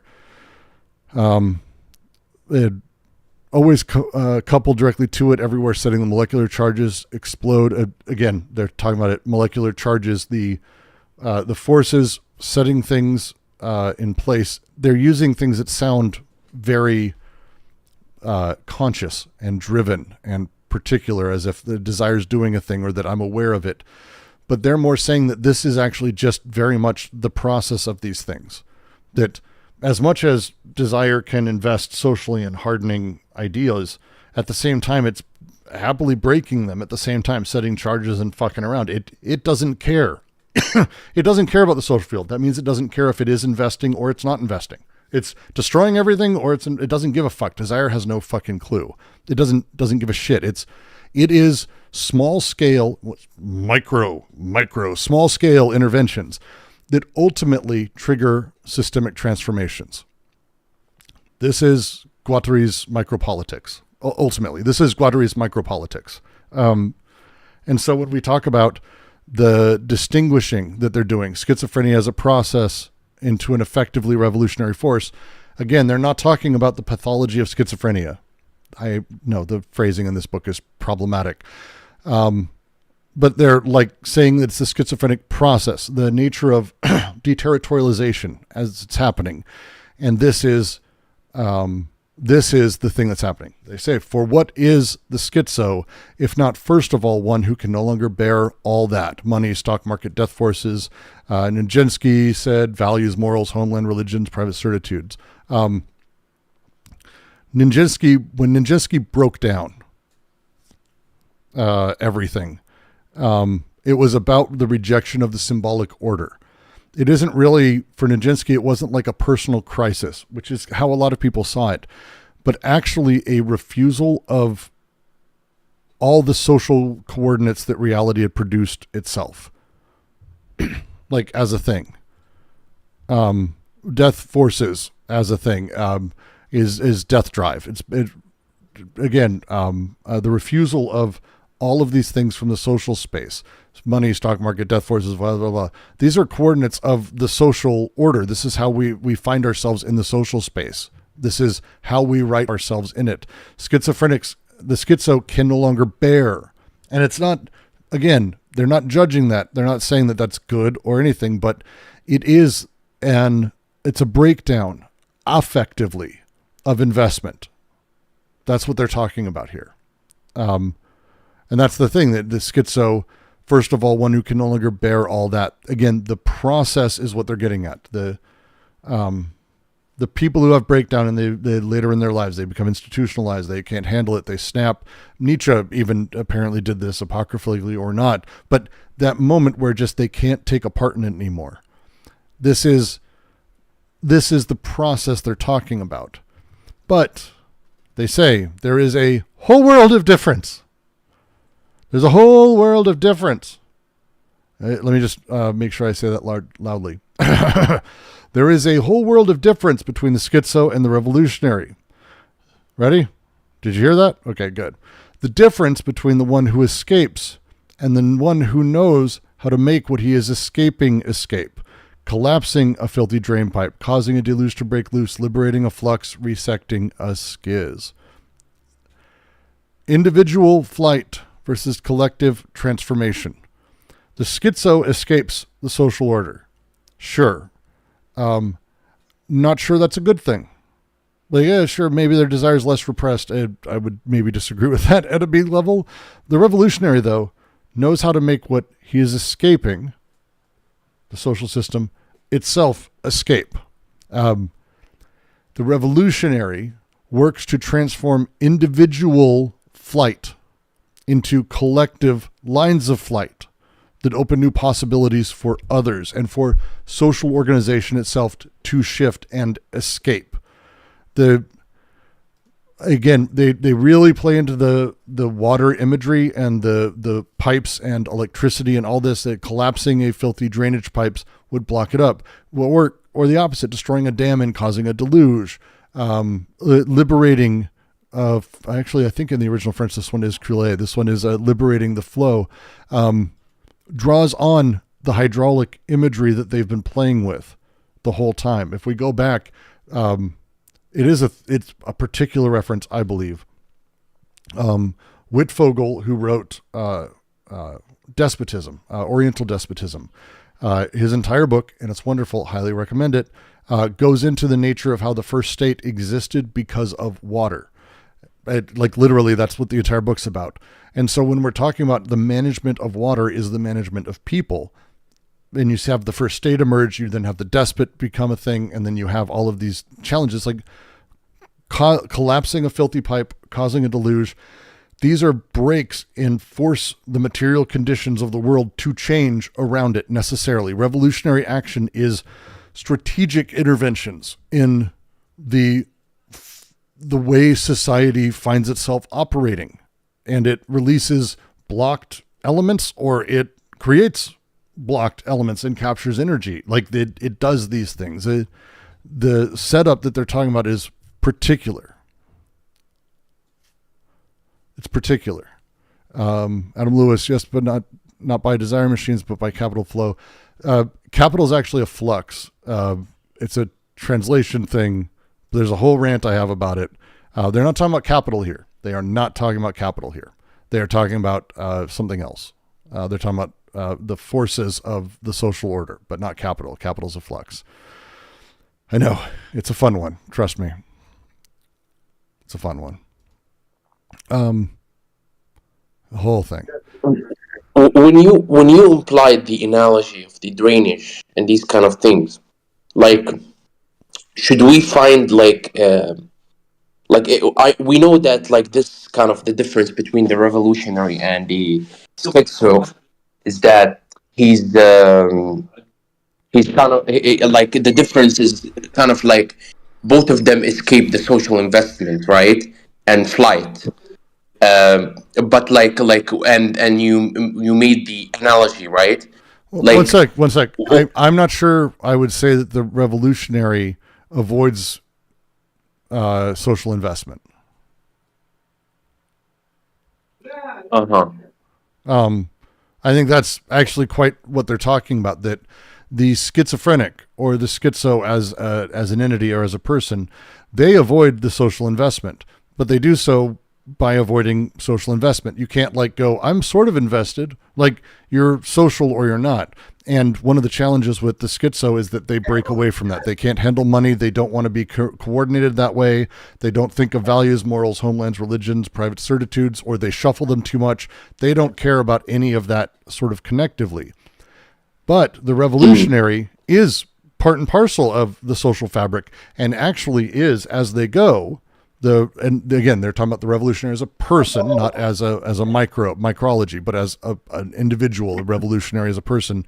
What they're doing is collapsing drainage pipes or unblocking dams. They're liberating the forces of society and forcing material change in how society is organized at a fundamental level. But they're still in society. Like they're still in the social. They're invested differently. Maybe we could have that conversation, but they're certainly part of that. They're not fully separated. So the social investment is the socies, right? Which is kind of like this place, or how can I should call? The socius is the it is not the social investment is not the socius. Social investment is like literally what you're doing right now. Like you're talking to me. Okay. This is social investment is desire being placed socially. It's desire enacting socially. It's desire flowing through or dealing with things socially. So right now, anyone who's watching me is having a feeling or an affective experience. Necessarily, that is social. Now, someone who is schizophrenic, they may be having an affective experience, but they're not able to deal with it in the way that we are, where we can talk about it, or we have a general shared understanding of the social space, or how we talk about it, or shared language. If someone were to come in and say, hello, how are you doing? I'm Jesus Christ. We would go, no, you're not. But they kind of are, because that's the difference. Like they're just not with our meaning. If I were to go, you are Marcellus Wallace, I don't know if that's your name. I don't. You'd be like, sure. I'd be like, oh, I know Marcellus Wallace. And you go, oh, I know Brooks. I know JK. Oh yeah, no, Ben over there. Like we know we have social coordinates that are generally shared. That's social investment, the structures, these things. That's the setup. Capital is the ostensible reason that everything's done. It is the quasi-cause of all of those social things. The market, as an example, is the quasi-cause, but it isn't actually the cause. That's the thing the socius is. And we invest through it, or it invests us technically, but it's more complex than just saying the capital is social investment. Everything is social investment that you're involved with or we're doing right now. Yeah. Cool.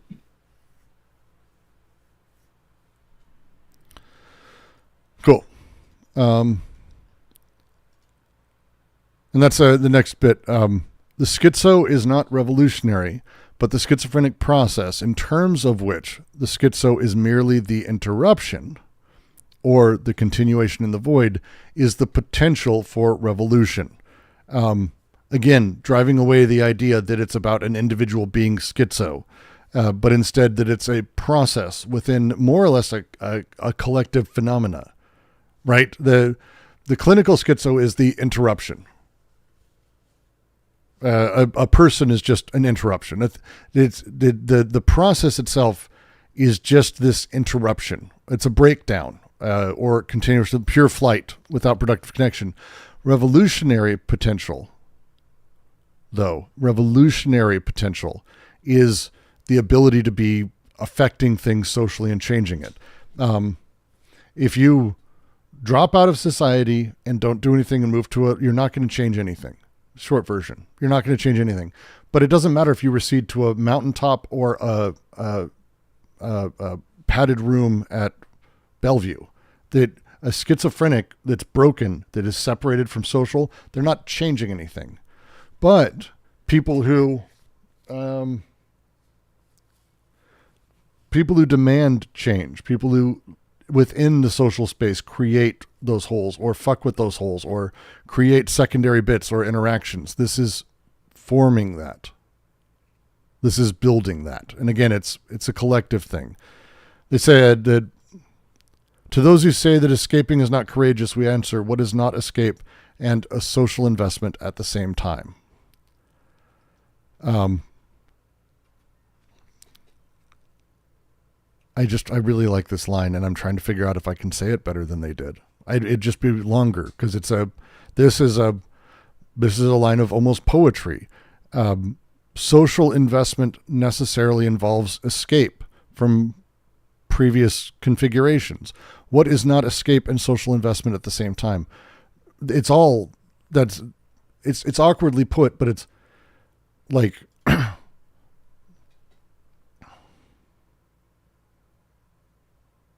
escape in the way that they're talking about it is also the breaking away from society, the going off and doing your thing. Because it's not either or. I've probably been overstating going and living in a mountain somewhere. But the people who do that also is social investment at the same time. Like, there is no breaking away from it. Like the clinical entity of the schizophrenic is someone who's broken away because they simply do not interact with the social space in any meaningful way. They are socially invested still, but their investments are different. They're not changing anything, not necessarily. But again, all of it is escape and social investment at once. And that's the Blanchot line that they begin talking about. Like, that's the quote that they end up using from. I mean, it's just such a great line and a great setup. Writings of a Disaster. It reminded me of Twilight of the Idol, right? When he quoted Aristotle. I agree. Yeah. Like Aristotle said, like that like the people, like some. The quote about, I forgot about it, the beast and the god, right? Either you're a god or a beast. Like the man who never like man who, like, if you don't want to live in society, you either a god or a beast. And Nietzsche replying to him, and the third one is a philosopher, right? The philosopher, kind of the third one that escape Aristotle. Kind of like put it like simply. I don't remember the quote, but like it's in the Twilight of the Idol. Yeah. Which actually, yeah. There's another thing it's doing here. The way that they're phrasing this: to those who say escaping is not courageous, we answer, what is not escape and social investment at the same time.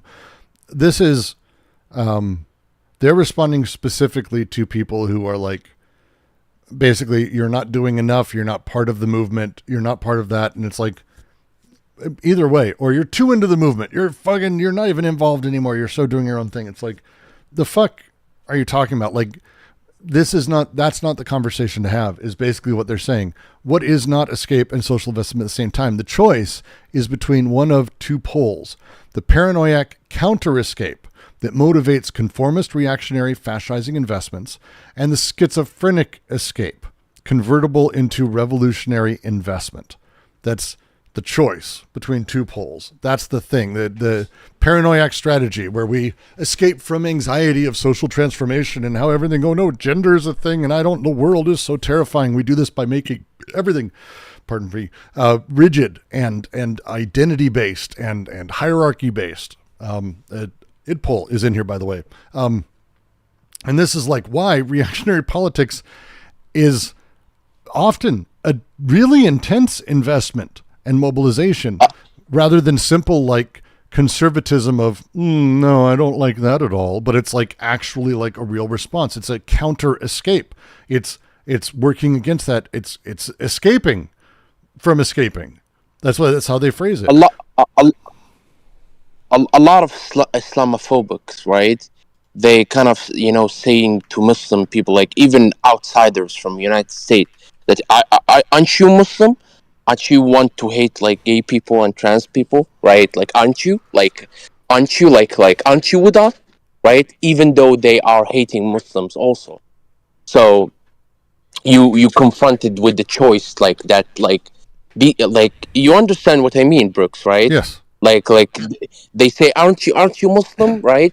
You live in an Islamic background, so So your religion is like, right now I you can know? say, "Are you legal?" And we're dealing with a thing in America right now. If you haven't seen the news, so yeah, well, I very much know exactly what you're talking about. It's a fucking terrifying thing, but it's counter escape. Yeah. The thing is, like, this is one of the challenges of general critical theory prior to this. And so again, this is one of the things that attracts me, is it doesn't really explain why conservatives are so into it. I don't know how else to say it, but like, how come they're like excitable? And they are excitable in really weird ways and in ways that I don't like, but they are excitable. But if their investment is not in revolutionary, if they're not escaping, if they're not about change in some capacity, if they're not like, what's the thing driving them? Well, that's the thing, is they're escaping the escape. It's active flight from becoming. It helps me. To me, it makes a lot more sense. And on the other side, because it's not towards a fixed identity, like that's counter escape is to a thing, and it's closed off. Like that's the end of it. It's like invested directly.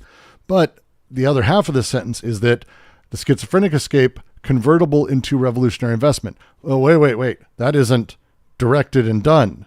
Instead, it's saying it's convertible. Hey, and they're going to be saying this is it's got off ramps. It's convertible into revolutionary investment.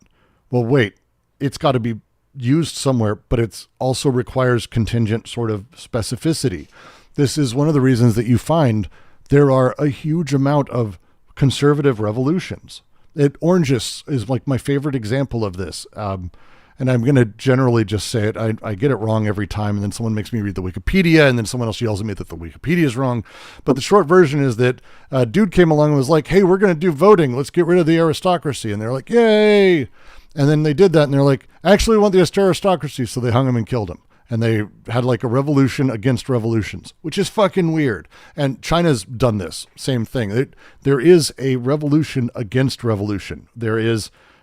January 6th in America is a great example of this. It's a revolution against change. We don't want change. There is an excitement and everything that can be invested directly into that. But that can happen. But where is our other thing? Where's our side of it? Where is change? Well, it's because it doesn't have a fixed identity to invest into. Like, it's convertible into revolutionary investment, but if it's turned into black power, well, that can be revolutionary. It can also be Hotep.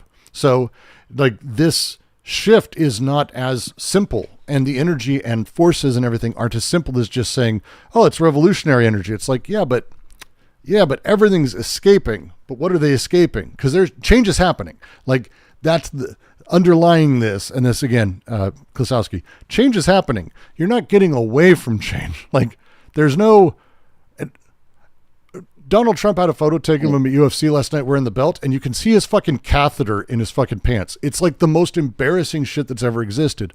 Change happens. Time passes. People get old. Weird things happen. The new kids do things that are weird and strange to you, and you're no longer with it. What's the line? I used to be with it, but then what it was changed. Now it is new and scary. That thing is happening no matter what. So what are you escaping? Well, you're either escaping the escape or you're escaping to something. Like just escaping, I think would be the way to put it. And that political force necessitates other things. This is just escaping to a thing. It's escaping change. And everyone's always doing it. You could say that the revolutionary energy is always there. It's just being utilized in a way that's anti-revolutionary. It's a revolutionary against revolutions. It's counter-revolutionary, they would say in China. But like, that's the thing, is you're escaping. And I love that phrasing of it. And then they go into Blanchot, and Blanchot's piece, The Writing of Disaster, is phenomenal. Like it's so good. Blanchot's so great. I really, really like Blanchot as a thing, but like, I'm not going to read the entire thing because I did already. And it's a lot, but the thing that's happening inside of this passage, the idea of revolutionary escape, is very specifically recognizing that apparent stability is itself a form of flight. That's like I was just talking about. The escape in advance of the escape is what Blanchot's going into. the conservatives are not trying to keep things the same. They're trying to escape change in advance of change. It's attempting to deny the fundamental movement of the world. Like, change is fundamental. And whoever the fuck, I don't give a fuck who you, like, the Christianity goes out of its fucking way psychotically. Every conservative religious sect goes out of its way to talk about the eternity of God that's certain and total and everything, because they're trying to escape the very thing that all of us have to deal with. Life moves on without us. Things change. People die. We die. Things change. Everything dies. That changing and that constant dying is always happening. You're going to escape it. It's the same. Escaping is the same energy. It's just a question of that. And that, for Blanchot, like the mysterious drift, which is just such a fantastic phrasing. Just beautiful. God, it's so great. But there is the mysterious drift of life, the continuous transformation that carries all of these stabilities, right? Then the one who tries to take the movement as his own, as a thing, that you try to withdraw, but the fall can no longer be personal destiny, but common lot.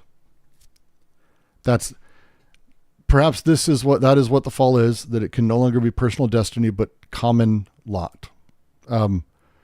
Transformation is necessarily collective, not individual.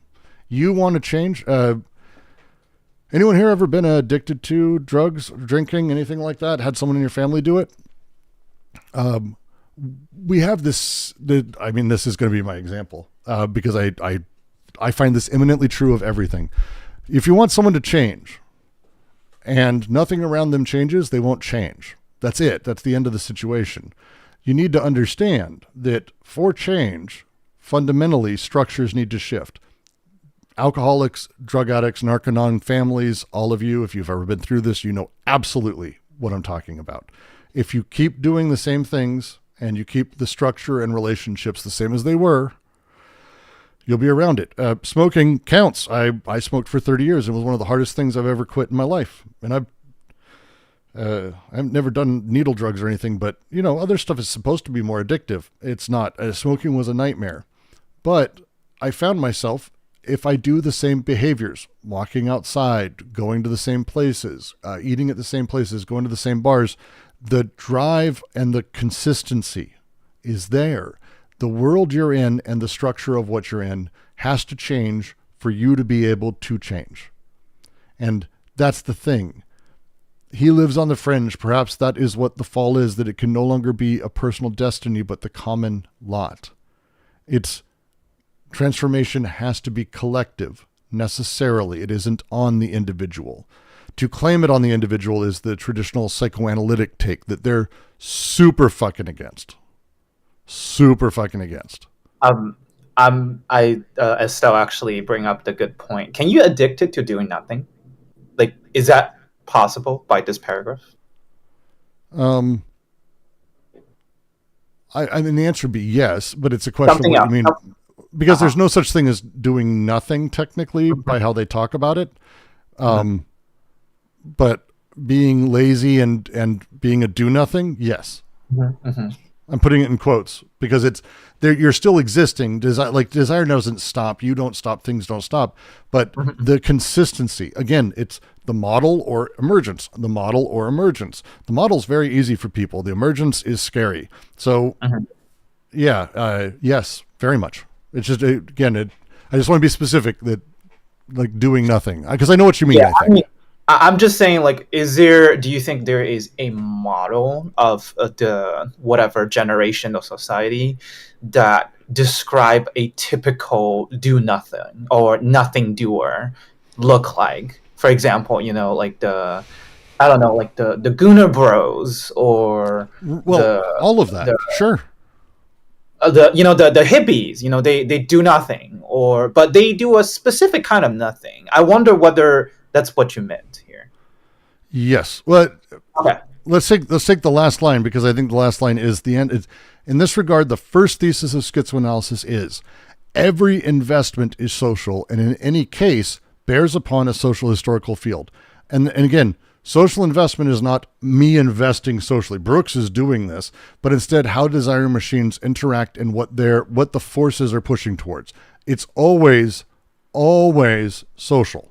And in any case, bears upon a social historical field. The fundamental principle of all of it. It's against psychoanalysis explicitly. Psychoanalysis is about reducing things to social, political, symbolic phenomena within an individual.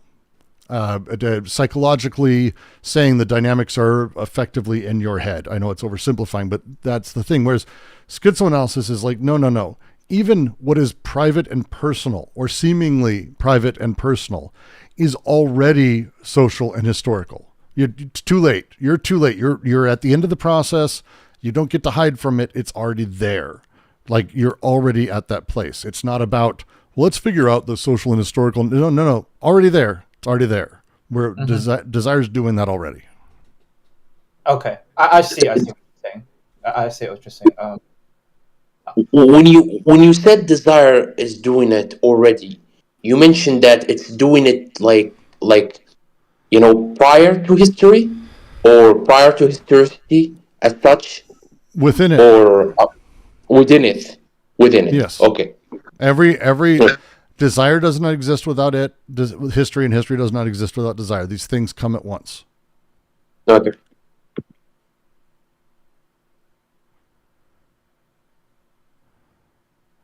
I did tell you it took us almost, I told you it was an hour and 15 for this one, hour for the other paragraph. And we're going to actually have to go over a little bit of this because the next paragraph, despite being kind of smaller next week, requires us to actually go back to this paragraph and pull from it so much.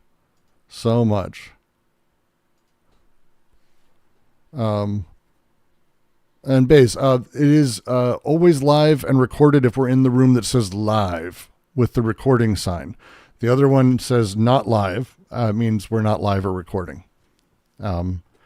Just to mention, I don't have a better way to denote it. I wish I had a better way to denote it, but Discord has limitations that suck. What are you going to do?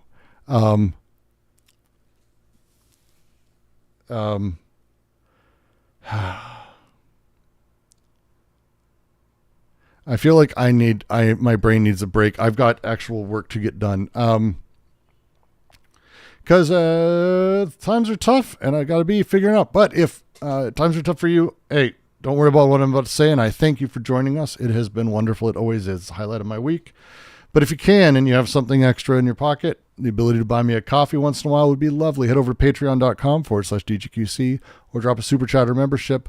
But if you don't, or if you do, always join the Discord. 100%.